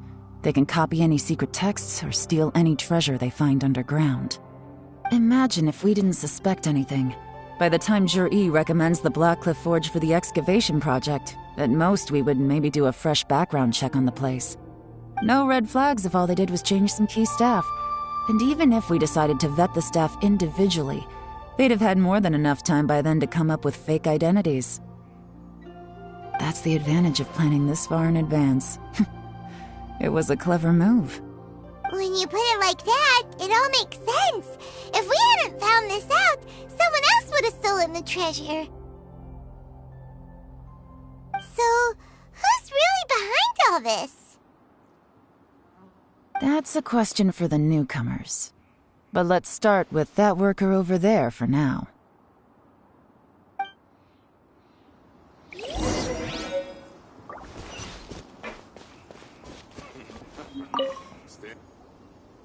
Excuse us. We want to ask you about the newcomers. You want them to teach you or something? I gotta say, these newcomers are in tip-top shape. Fast learners, too. They're picking up all the skills unbelievably fast. My only complaint is that they're always going out drinking at night. But they never let us join them. I guess they just need some time to adjust. I'm sure we'll get to know each other over time. They go out drinking. This area isn't exactly renowned for the nightlife. I'm guessing it's a long trip to the nearest tavern. You got that right. They tell me they go all the way back to Liyue Harbor to drink at Wanmin Restaurant. It rained after work today, so they actually stuck around at the site for a while. But as soon as the rain stopped, they went out drinking again right away. Hey, you're only young once, right? I say, if they can hack it, let them at it. Interesting. Let's go talk somewhere else.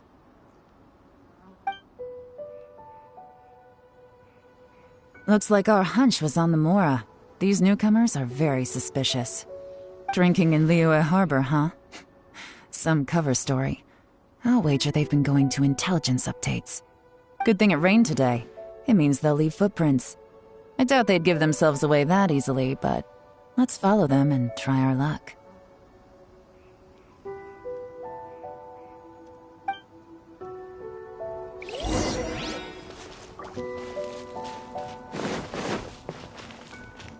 They went that way! Hurry, we gotta catch up!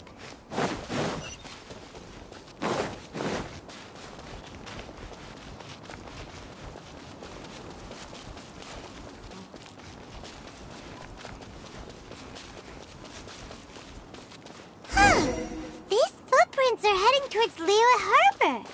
Maybe we were wrong about them.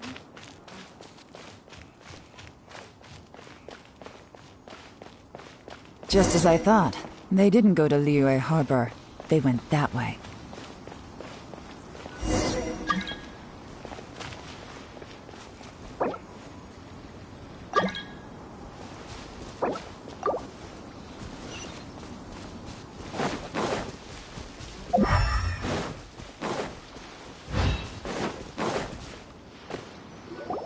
The footprints stop here.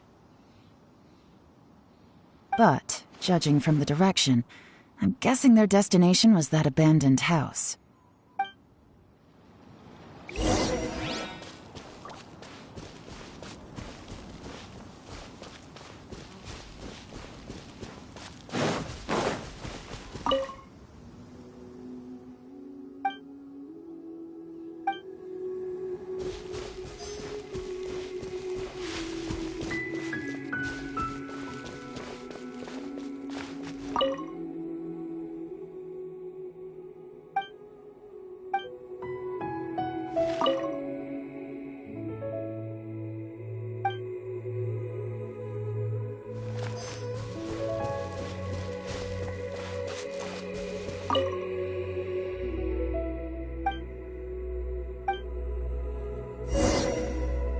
Looks like we were too late.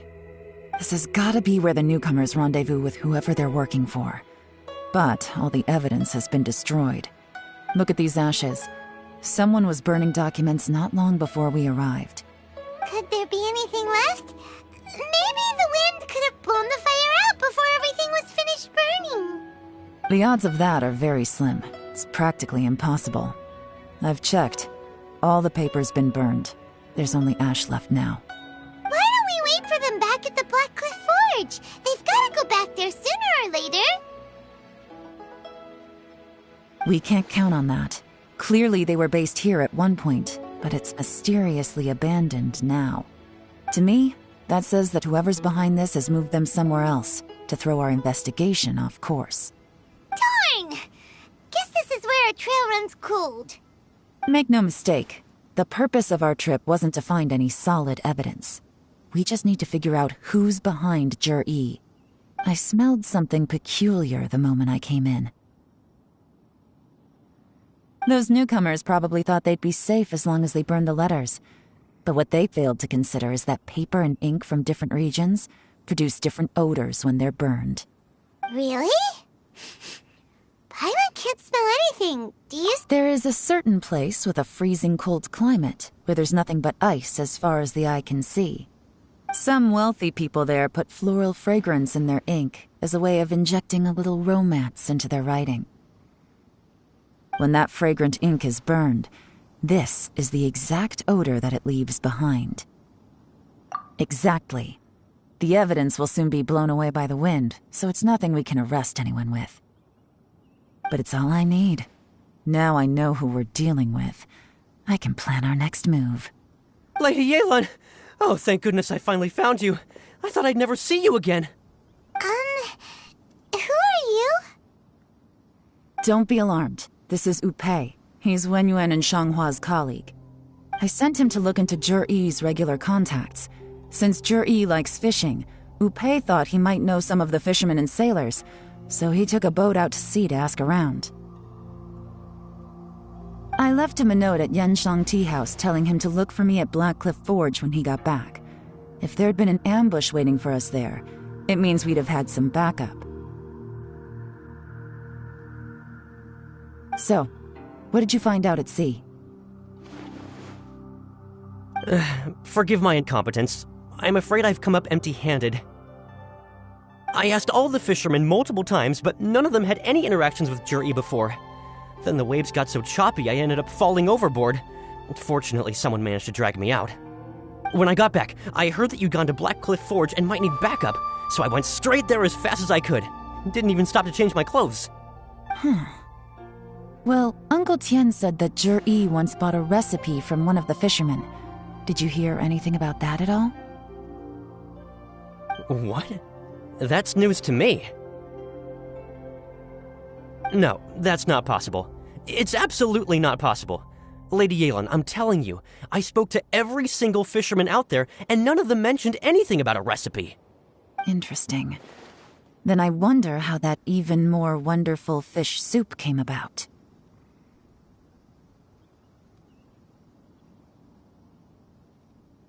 Fish soup?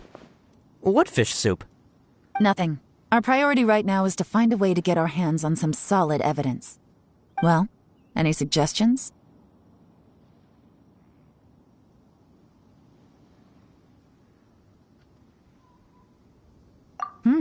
Not a bad idea. Upe, what do you think?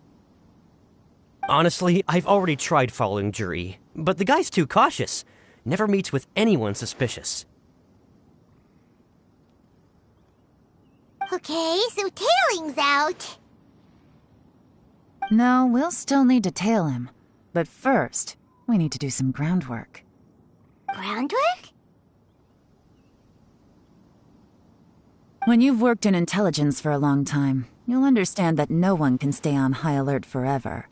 Especially when he thinks he's about to win. Tomorrow morning, I'll announce his victory at Yuehai Pavilion. Take a guess what you think he'll do next.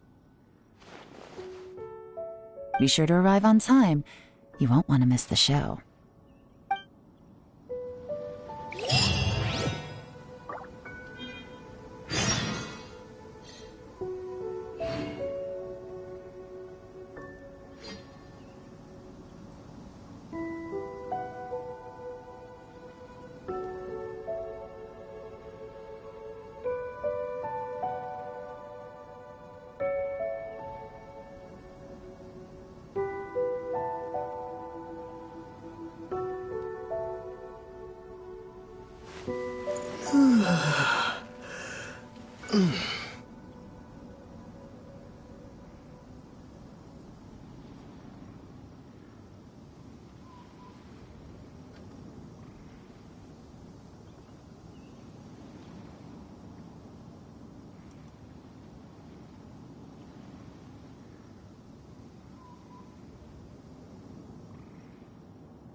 It looks like we're all here.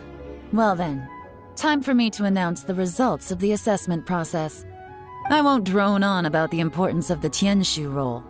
Suffice to say that Uncle Tien entrusted me with the monumentally important task of assessing the candidates, and now it falls to me to give him a satisfactory answer. All of us here know the score. Don't beat around the bush, just get on with it. Qianwei has many pioneering ideas, but some of his plans are lacking in detail, and he easily gets into testy exchanges with other people. Mingbo is reliable, but not quite ambitious enough, and because of his personality, he struggles to win people over. In contrast, Zhi is evenly balanced across the board and enjoys an excellent reputation in Liyue. After much consideration, I have decided to recommend Zhi to the Liyue Qixing. What? Oh, congratulations. Thank you. Honestly, I'm a little surprised to hear my name being announced. In my estimation, all three of us are worthy candidates for the Tianshu position. As your competitor, I've become keenly aware of your great talents. Would either of you entertain the possibility of working with me in the future and taking on some of my workload? I'll have to see. I'm in a bad mood. This is the last thing I want to be thinking about right now. I don't mind, as long as I can help. Okay, well, that's all from me. Zhi, you'll have some preparation to do.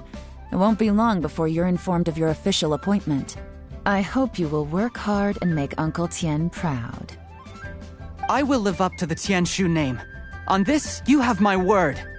I should go. I need to pack my things, and then I think a celebratory meal is in order. Would anyone like to join me? Count me out. I'm not in the mood for a celebration. Zhi seems pretty relaxed now. This would be a good time to follow him. Hey, Traveler, tell me something. What exactly does that guy have that I don't? If you can't answer that, I'm not accepting this result. I, also wouldn't mind knowing. Oh no, if we get stuck here, we won't be able to leave! Follow him. Yes, ma'am.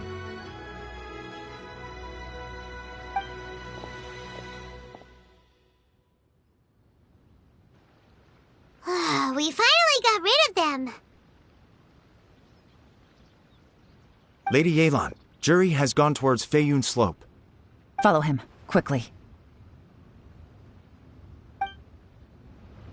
So Zhi really sided with the Fatui?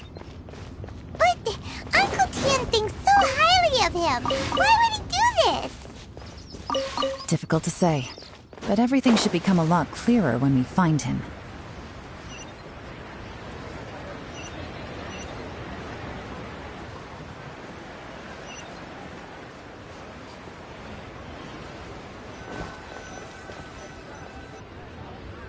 Sorry, Lady Yelan. We lost him. He's too good at this. We weren't able to keep following him without being seen. How the heck did he manage to shake Yelan's subordinates? I guess Zhi didn't let his guard down. Still as vigilant as ever. No, Upei says he's much more relaxed than usual. Maybe it's just how he's wired. Perceptive enough to sense when he's being watched. But how? Don't blame yourselves. Let's not forget he was trained by Uncle Tien himself. Evading detection is not an unusual skill for him to have. If I'd asked you to tail Uncle Tien, you'd have ended up at a dead end too. It's fine. So, where did you lose him? Xinyue Kiosk. He only went in briefly. Upei and I were watching outside the whole time. A few moments later, a man dressed in a completely different outfit came out. Upei had a feeling that it was him, but we couldn't get close enough to check without blowing our cover. I figured that if we spooked him, it would undo what we've accomplished today so far. Another option would have been to arrest him there and then, but without any evidence, that would have been meaningless. So I stopped Upei, and I stayed here to wait for you while that meathead went to ask around in Xinyue Kiosk. Good work.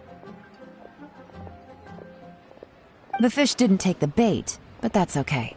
As long as he's still swimming around, we'll find a way to catch him eventually. The key is figuring out what he's trying to achieve. Let's go to Xinyue Kiosk.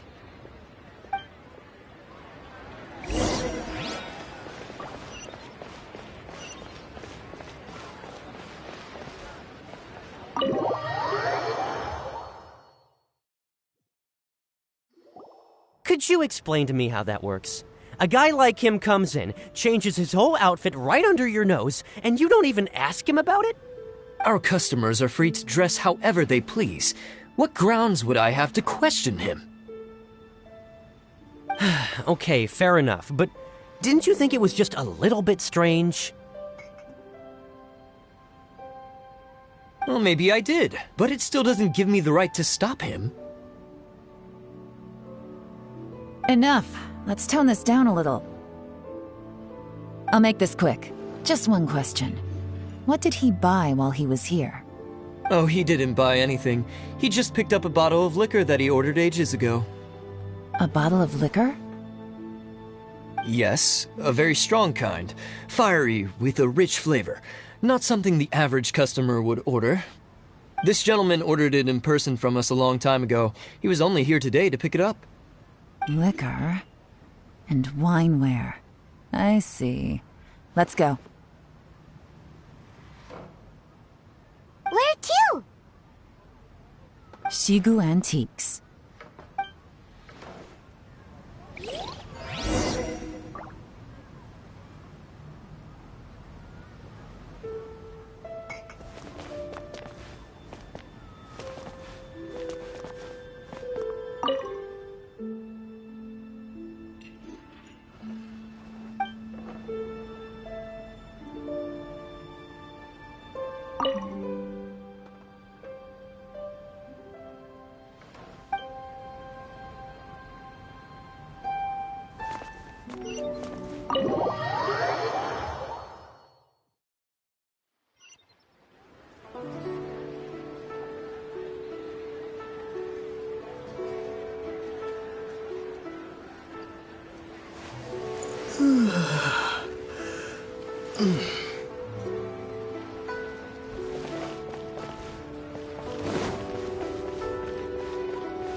Hey, Miss Linlong. Sorry to bother you. Zhi ordered a wineware set from you not long ago, right? We're friends of his. He's been telling us how impressed he is with the quality, considering how affordable it was. So we just had to come and take a look for ourselves. Sure. Which model are you looking for?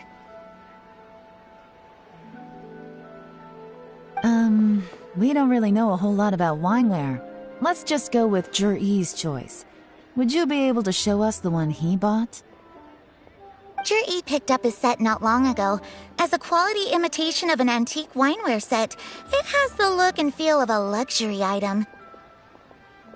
Just so you're aware, we don't have many of this model left in stock, and now that Mr. Zhi has taken one, I'm afraid it may encourage the price to go up a little. Don't worry, price shouldn't be an issue. I'm sure we can work something out.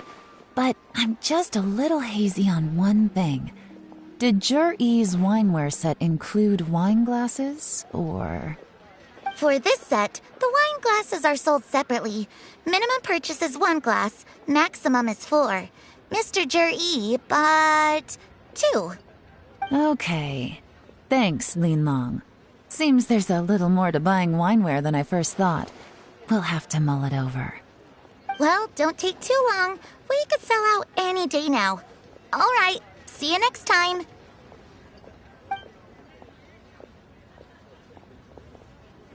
This is turning into a real headache. I'd just like to point out that we have the self-professed Grand Master of Fieldwork here to thank for being wholly incapable of tailing an ordinary civilian without being seen. It's not like you did any better. My specialty is information trading, okay? I don't have the physical agility. What's your excuse? Fair point. Yelan, so has the plan failed? Oh, if we can't figure out where Jerry went, there's not much we can do.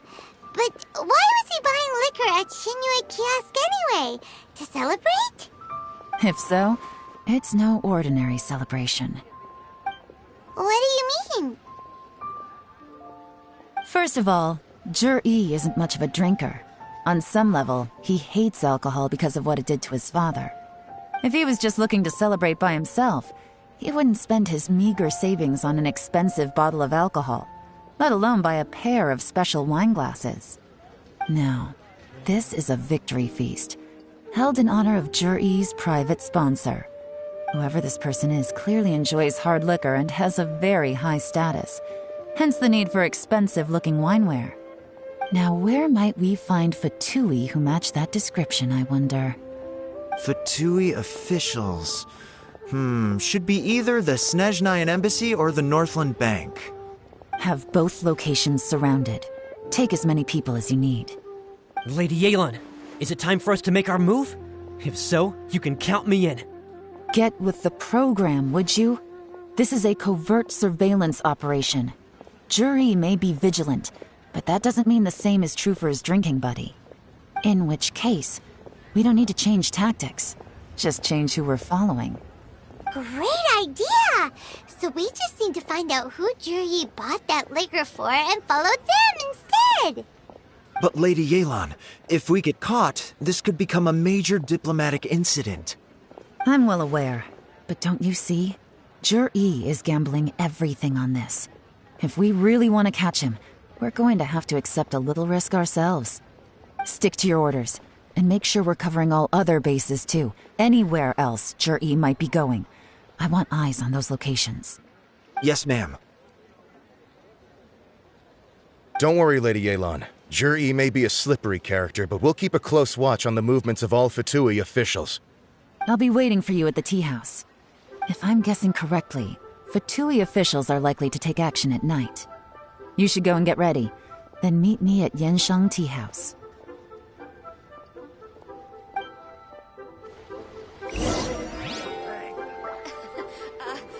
Join the Adventurers Guild. You'll have a blast.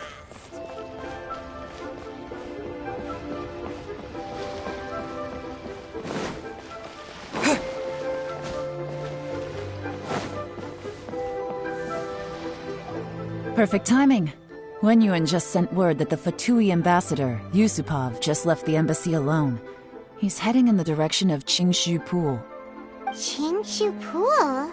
That's the place Jur-E mentioned in his manifesto! It looks like that's where they've arranged to meet. Sensible choice, I'll give them that. Qingshu Pool is always crawling with monsters. Most people wouldn't dream of going there. It's one place they won't need to worry about being seen. Oh no, we gotta go get them! Let's go. If my hunch is correct, we just might hit the jackpot this time.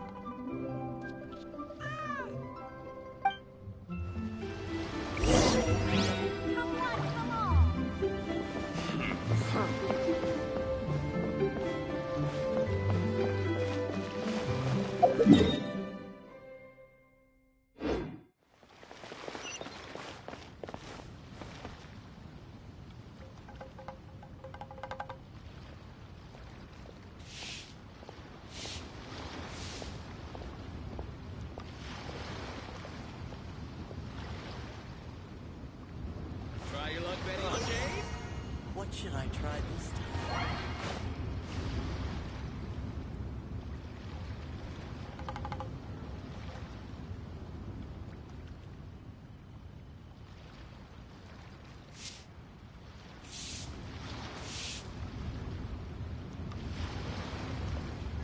Try your luck betting on Jade?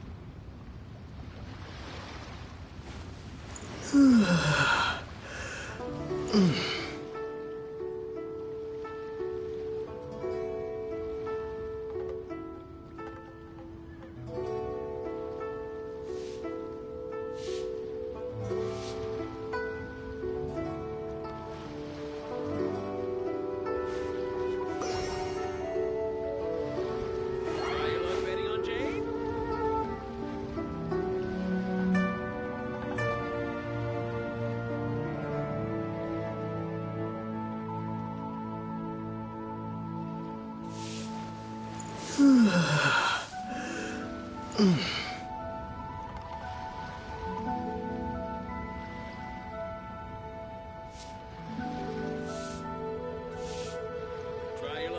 on, Jade?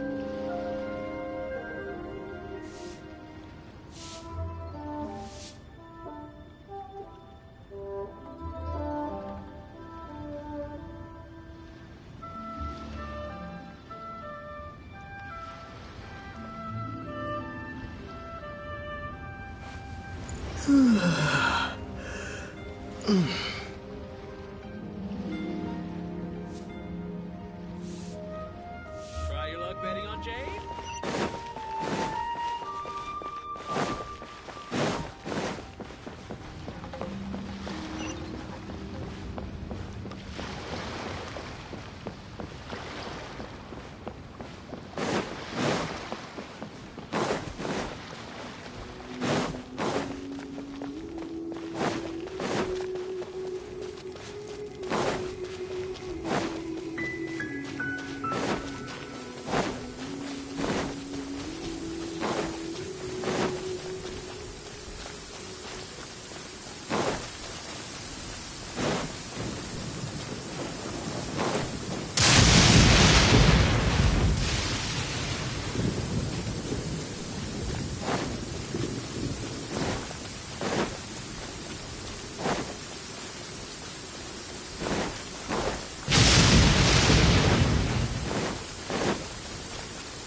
Yeah, yeah.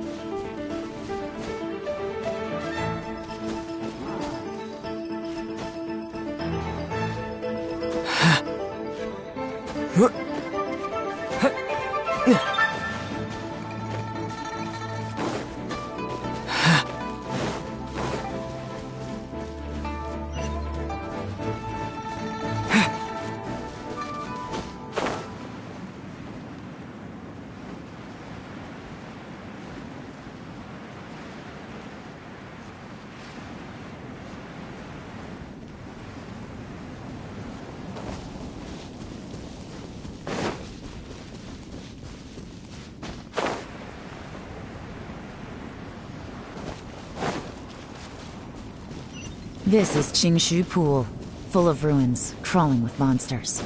Anyone with any sense steers well clear of this place. I've looked into the place before. There's a worker's entrance somewhere around here. Follow me.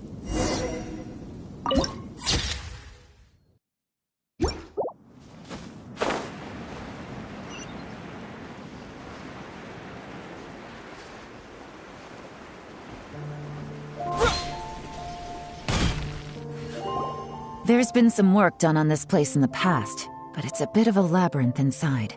I can't guarantee we'll be safe once we're underground. The workers left an emergency access route. If we can find it, this will be a much easier journey. Still, be ready to fight at any moment. Any resistance needs to be taken out quickly and quietly.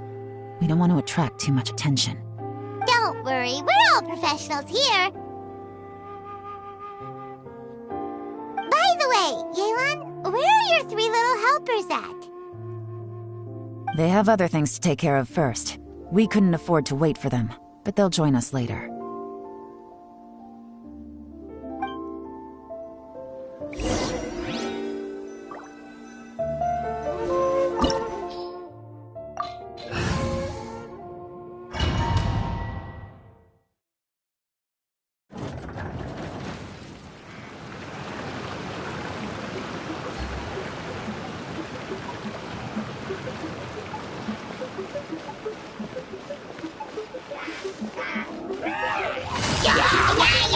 Quietly now. Allow me. Take flight! Take this! As I expected. But this shouldn't be too much trouble.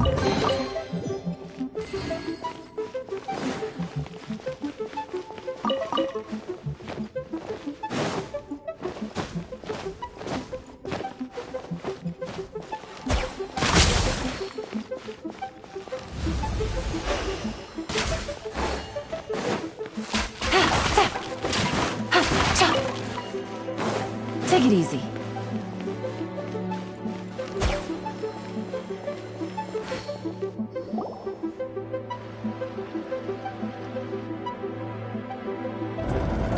Guys, see that?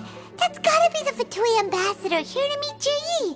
Looks like he went through that door. That must be the emergency access route, right? Come on, let's hurry!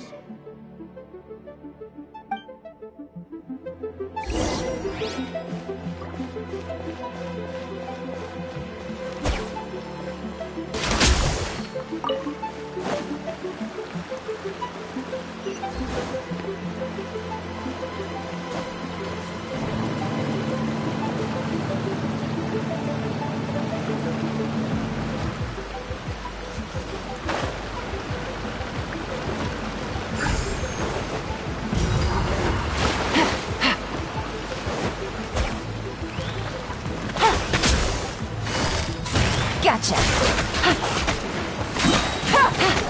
Here comes the catch!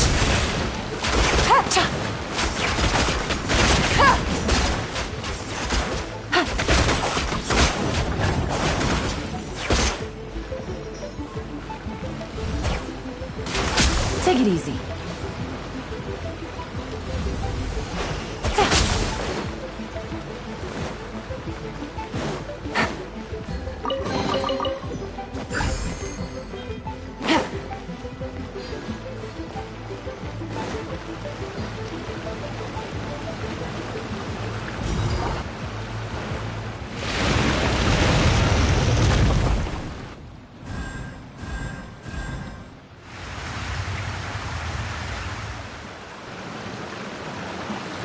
The water's gone down.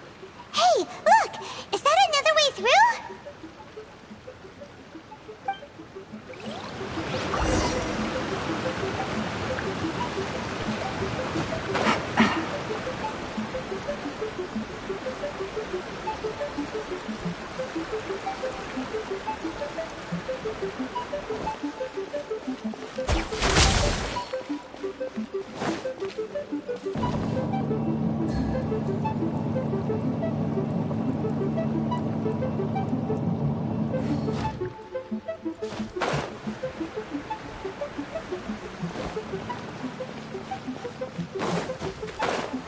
Take it easy.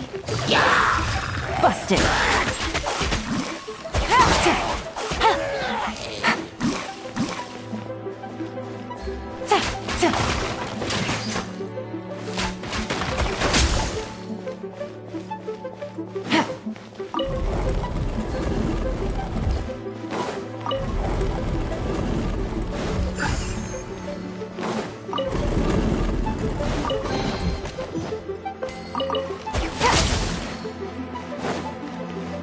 Take it easy.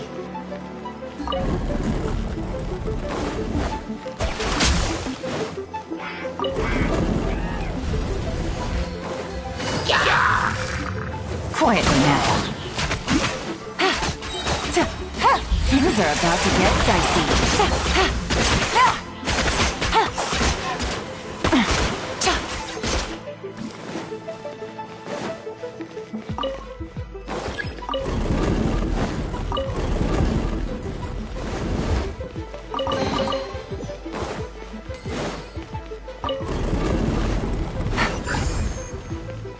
Take it easy.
The water's flowed into the groove, and now the statues have lit up. Okay, now we should be able to move the statues.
This is the construction workers' emergency access route, but it's closed tight.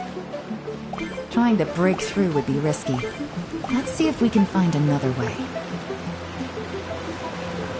We should be nearly at the bottom now. Let's wrap this up.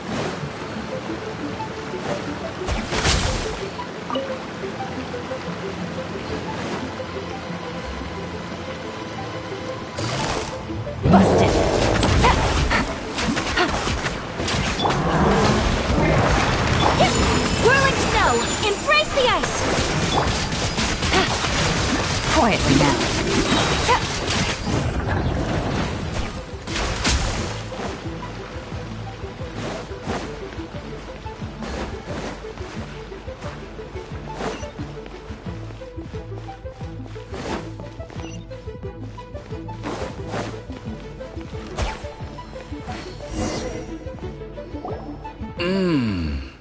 I can tell from the aroma that this is very fine liquor indeed. I'm impressed. Come on, bottoms up. After you, of course.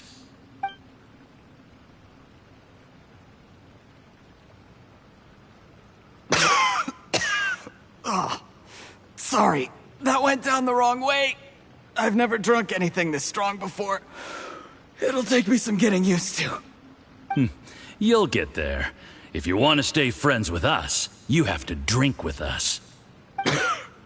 I'll do my best. You're more of a lightweight than I thought. Already struggling after one glass? I thought you were made of sterner stuff. You certainly kept it together when you were poisoning your teacher's soup. Come on, another round. Less talking, more drinking. Sure. You didn't leave me much of a choice, though, did you? Just the mention of poisoning sends shivers down my spine. I'm more timid than you realize. Every time I poisoned him, I had to hide away at home for a few days because I was so scared of getting caught. Look, I know it has not been easy for you, my friend. We appreciate all your hard work.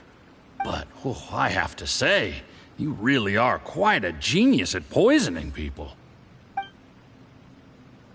I mean, the poison we brought from Snezhnaya is as strong as this wine, but you found a way to turn it into an imperceptible, slow-acting poison and came up with the idea of delivering it through fish soup. What was it you said? Oh, yeah.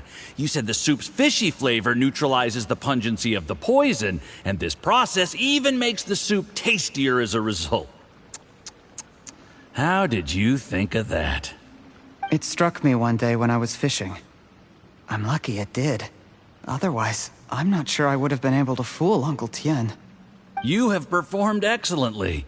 The Fatui will continue to provide the support you need to consolidate your position as Tien Shu. Of course, this is as long as you continue to do as we instruct.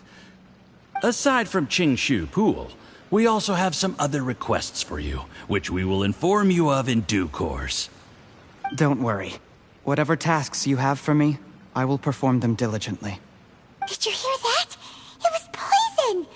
That's why Uncle Tien hasn't been feeling well recently. It's all Jurye's doing. What a nasty guy! Seize him! Hold on. Did you bring a camera? If not, you can use mine. This is quite a scene. We have to capture it for posterity.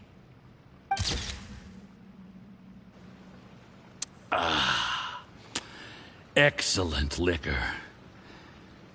We've, seen no progress on the diplomatic front, and everyone has been eyeing up the treasure of Qingshu Pool. It's been a real headache for me. But soon, everything will be taken care of, and I can report back on a successful mission. Thank you, Juri. I remember when I first saw you. I knew right away that you would make a good partner for us. Hey, do you still remember what I said to you? How could I forget? You said a lowly commoner like me could never be seen as a serious candidate for the Tianshu, no matter how hard I work. The only way is for you to shine bright in the Tianshu's darkest moment. I think you were absolutely right. Yes. Under normal circumstances, the gap between you and other people could only ever grow wider over time. Just look at your two competitors. Qian Wei had wealth. Ming Boa had reputation. But you had nothing. You were just another nobody. And that's why I decided to help you. You know, there's an old saying in the Fatui. Give a starving dog a bone, and it'll guard your home for the rest of its life. Yes. I cannot thank you enough for your generous support. You know, the best thing about you is that you do as you're told without complaining. Hey, keep up the good work, and I can assure you, you'll never have to worry about Mora again. Heck, when you're not in the company of the Fatui, you'll be able to throw your weight around as much as you want. How about that? Uncle Gao said that Jur-E has low self-esteem. Seems he was right. He was worried that whatever advantage he might have now will diminish over time, so the Fatui persuaded him that he should act while he can. Do you have any more film in the camera? Then get ready to use it. Tonight's grand finale should be coming up any minute now. How well this goes for us depends on how Jur-E plays his hand. Ooh, is there any... I'm in a good mood today, and I'm gonna drink my fill. Make sure to get me home safely afterward. There's only a little left. Here, I'll fill your glass. If you like it, I can bring you some more next time. Whoa, this is the good stuff. It is great. Huh? What the...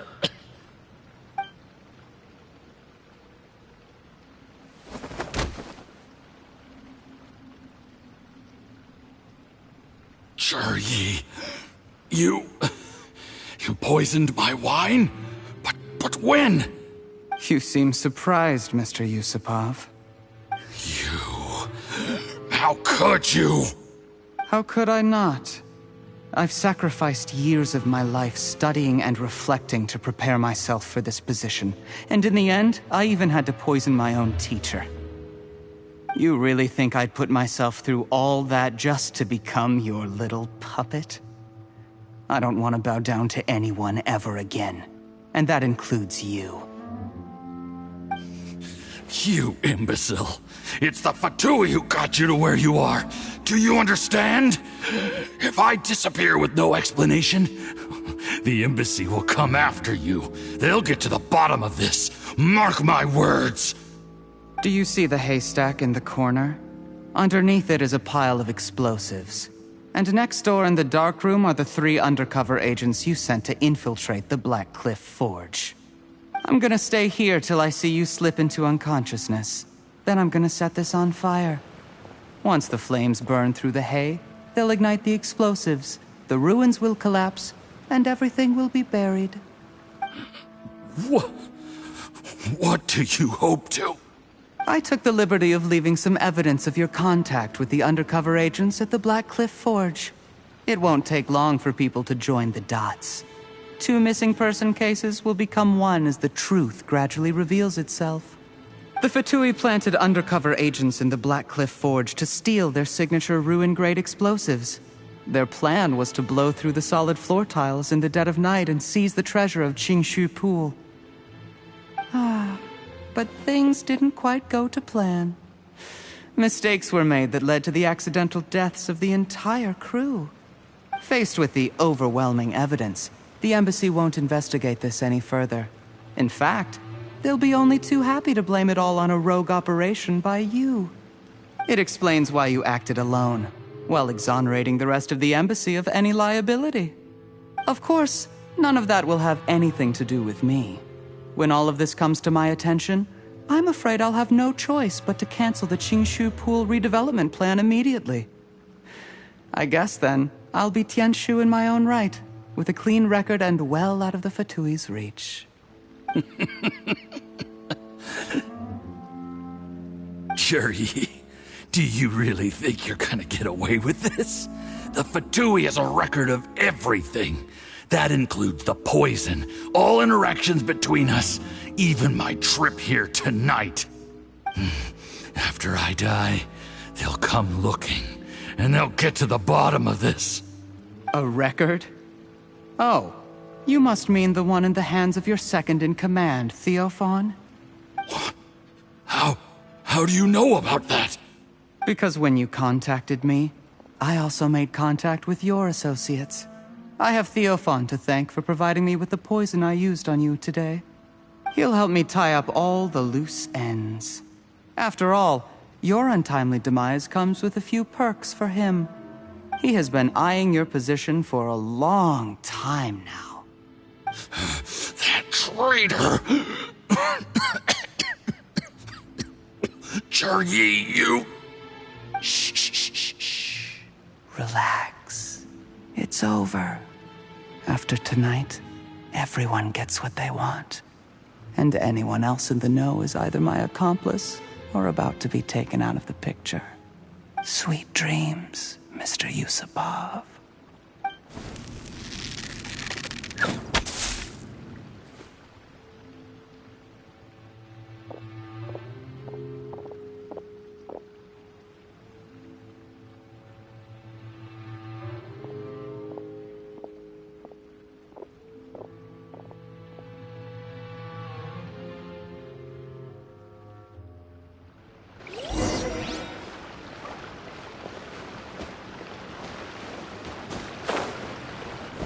I did a little surveying on the way here and found that you'd left yourself 3 escape routes in case things went south. I have them all surrounded. If you're thinking of trying anything, save yourself the effort. The game's up. We were here the whole time and have pictures of everything. They came out pretty nicely. Want to see them? The game's up? Forgive me, I'm not quite sure what you're referring to, Miss Yelan. I happened to discover a Fatui operation here, so I approached them on the pretext of joining forces and eventually brought them down from within. If it pleases you, Miss Yelan, I'd be only too happy to have you join me in investigating this matter. This is how you want to play it, huh? Fine. You do you. All we need to do to convict you is establish that the poison in his system is the same as in Uncle Tien's. Nothing else you wanted to add? Let's leave it there then. Time to go. One wrong move and it all comes crashing down. I should have been more careful. You followed him here, didn't you? I was so focused on keeping myself out of sight, I forgot he was a potential liability. Let's talk about this, Yelan. I gave you my word that I would live up to the Tianshu name, and that much I can still guarantee. Your point being? When I take office, I can guarantee that I will act in your best interests. In fact, all of you here tonight can expect very generous treatment in the future. I don't deny that I used underhanded methods to get here. But given my lowly origins, what other choice did I have? You still don't get it, do you? Even now. What do you think? Exactly. Jur-E, clever people can always come up with a good excuse. But while you might be able to get other people to believe you, you'll never be able to deceive yourself. There's nothing wrong with wanting to win other people's respect, but when has Uncle Tian ever looked down on you? He was like a teacher and a father to you, but you chose to repay that by poisoning him. Whatever positive goal you may have started out with, you threw it away in that moment. That's enough. Of course. What makes this even crueler is that you managed to convince yourself there was no other way. Uncle Tian was always going to give you this opportunity, even if you'd done nothing at all. Out of everyone in the world, he is the one who trusts you the most. So much that he drank your fish soup without doubting you, not for 1 second. That's enough! That's enough. Life is like fishing. It cannot be rushed. Whatever you do, impatience will accomplish nothing. I was just like you once, desperate to prove myself. Only later did I realize things do not always turn out the way you plan, but you have to keep calm to carry on. You're still young. Be patient, believe in yourself, and don't look outside yourself to prove your value.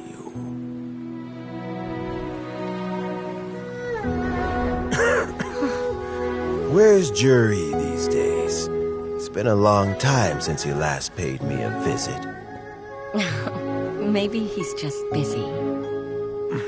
Well, next time, if he doesn't bring a pot of piping hot fish soup, don't let him in.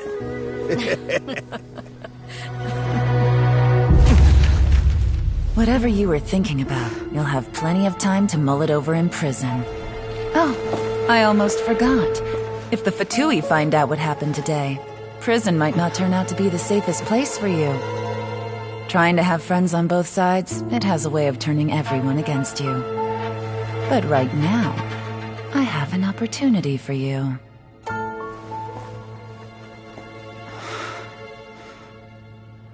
Huh?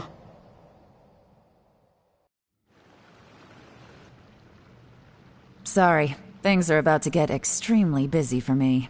Let's meet at Yanshang Tea House tomorrow morning. I'll have someone remove the explosives. Then, there's someone I have to go and see. Need our help with that? No, it could be dangerous. You should leave this one to the professionals. Don't worry.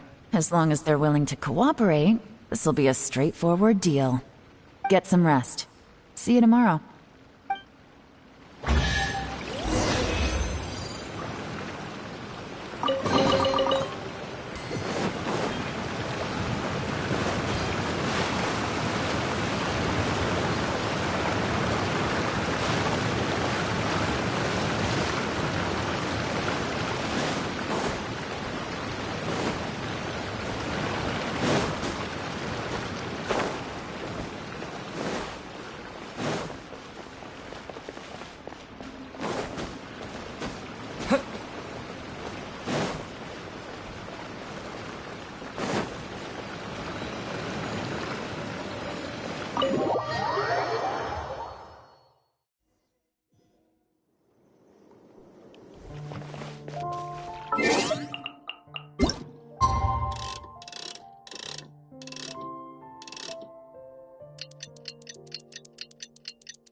There is now no poison left in his system, but recovery from the damage already done will not happen overnight. Dr. Baiju, is my father going to be... You needn't worry too much. Keep taking the prescribed medicine every day, and a full recovery will take at most 2 to 3 years. It's good we caught it in time. A few days later, and the toxin would have built up in the internal organs. At that point, things would have been much more serious. How did they successfully secure such a seldom-seen poison? It seems the Fatui are extremely resourceful. Unfortunately for them, they were up against us. Uncle Tien will be heading off now. Remember to get plenty of rest and avoid overexerting yourself while you're recovering. Don't worry, I will. Thank you very much.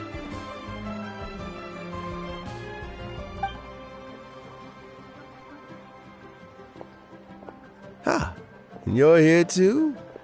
Thank you for all you've done to resolve this situation. And I'll have to make some tea in a moment. You simply have to try it. Yes, the exhaustion seems to have gone. My mind is steadily getting clearer again. Luckily, it looks like choosing the Tianshu's successor is suddenly not such a pressing issue after all.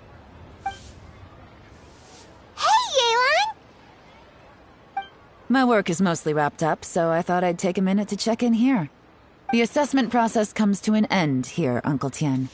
In my opinion, Zhi is not suitable for the position. But Qianwei and Mingbo both have potential. You have my gratitude. People can change their loyalties easily. I've always known this. But whenever it happens, it's still a dismal experience. Is it just Paimon, or is Uncle Tien not that surprised? Don't underestimate Uncle Tien. He wouldn't have appointed me as assessment officer if he hadn't had his doubts about Zhi. Normally, the Yuehai Pavilion would be responsible for assessing the candidates. Isn't that right, Uncle Tien? Yes, to be quite honest, I wanted to trust him unreservedly. But I have to be responsible with the position of Tianshu. When I first met Zhi, I wondered if he had approached me with a hidden agenda. So I secretly investigated him. I concluded that he had no ulterior motives whatsoever. He just saw me as an ordinary fishing friend. In the end, even he changed. But when did it start? I never had any plans to recommend him directly, but I always intended to give him the chance to compete on a level playing field. Family background and fame mean everything to many people, but I don't attach great importance to them. I had no reputation to speak of when I first became Tianshu. I relied on Ganyu's assistance for all manner of things. What I really admired about Zhi was his intelligence and resilience. I have to admit, he's a smart guy, and very cautious. The intel suggests that the Fatui saw him as very low risk, but Zhi was still extremely careful with the poisoning. He chose that specific liquor from Xingyue Kiosk because the fiery flavor would mask the bitterness of the poison, and he chose to wait until the Fatui official was drunk and had his guard down before delivering it to him. He also installed a secret compartment in the wine pot he bought to hold the poison. As the amount of liquor went down, he'd shake the pot to release the poison from the compartment into the liquor. Afterwards, we also found he had an antidote on him. Had the Fatui official grown suspicious, Zhi would have drunk the poisoned wine himself, and then found an opportunity to take the antidote shortly afterwards. But that's still really dangerous. Yes. Had he drunk the poisonous wine, he still would have faced serious health consequences despite taking the antidote. He didn't hesitate to put himself in harm's way to achieve his goal. How is Zhi now? Well, I mean, he is sitting in a jail cell. Like Yanfei says, everyone who breaks the law has to pay the price. Still, he's cooperating. He didn't turn down my offer to strike a deal. I'll make sure there are plenty of guards around to keep him safe from anything the Fatui might be planning. A deal? Does this have to do with what you said to him when you arrested him? Yes, Jur-E's not the one I'm interested in. If he was as far as this went, I'd have handed the case off to my subordinates as soon as I realized. But once the Fatui became involved, things got a whole lot more interesting. I thought I might have the chance to catch a big fish. Well, did you? Almost. Unfortunately, it slipped off the hook at the last second. Uncle Tian, Yelan, what are you talking about? Paimon doesn't understand. Jur-E colluded with the Fatui to try and secure the position of Tianshu. Or, to put it the other way around, the Fatui made an attempt to interfere in the Tianshu selection process. With Yusupov in our hands and a statement from Jur-E, we could afford to continue with a diplomatic offensive. Also, we'd be able to gain control of Theophan, Yusupov's second-in-command. Then we'd have a pawn in the ranks of the Fatui. Pawns like this can be major assets. They open up all sorts of new options. Why else did you think I was investing so much time and effort into this case?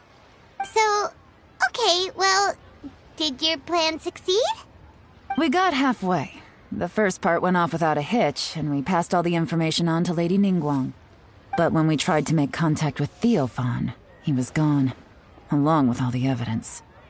The Fatui must be spying on us. Otherwise, they'd never been able to respond so quickly. I found out from other sources that the Harbinger Regrator got involved. The Fatui's main forces aren't concentrated here. Regrator was only treating this as a peripheral concern. It's a pity that Theophan got away. But knowing which Harbingers are still looking at Liyue is something. It gives me a starting point for my next mission. I have to ask, Yelan, do you have any desire to take over the position of Tianshu yourself? I remember you showed some interest a few days ago at Yenshang Tea House. In my estimation, you are more than competent. Oh, that. I was obviously joking. I prefer my current life. There's danger and there's excitement. Although it'd still be a behind-the-scenes role, as Tianshu, I wouldn't have the chance to get involved in anything truly clandestine or face any real danger. All right, I'm done here. Time for me to go. I'm heading off again in a few days and I still have to prepare. Where are you off to this time?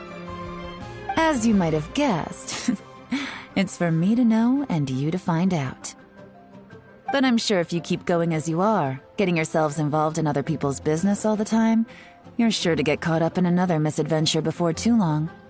Maybe I'll see you the next time danger beckons. Until then, keep your wits about you. A lot of people are watching you for a lot of reasons. If you have any more questions, just ask Uncle Tian. After the recent turn of events, I'd say he owes you one, wouldn't you?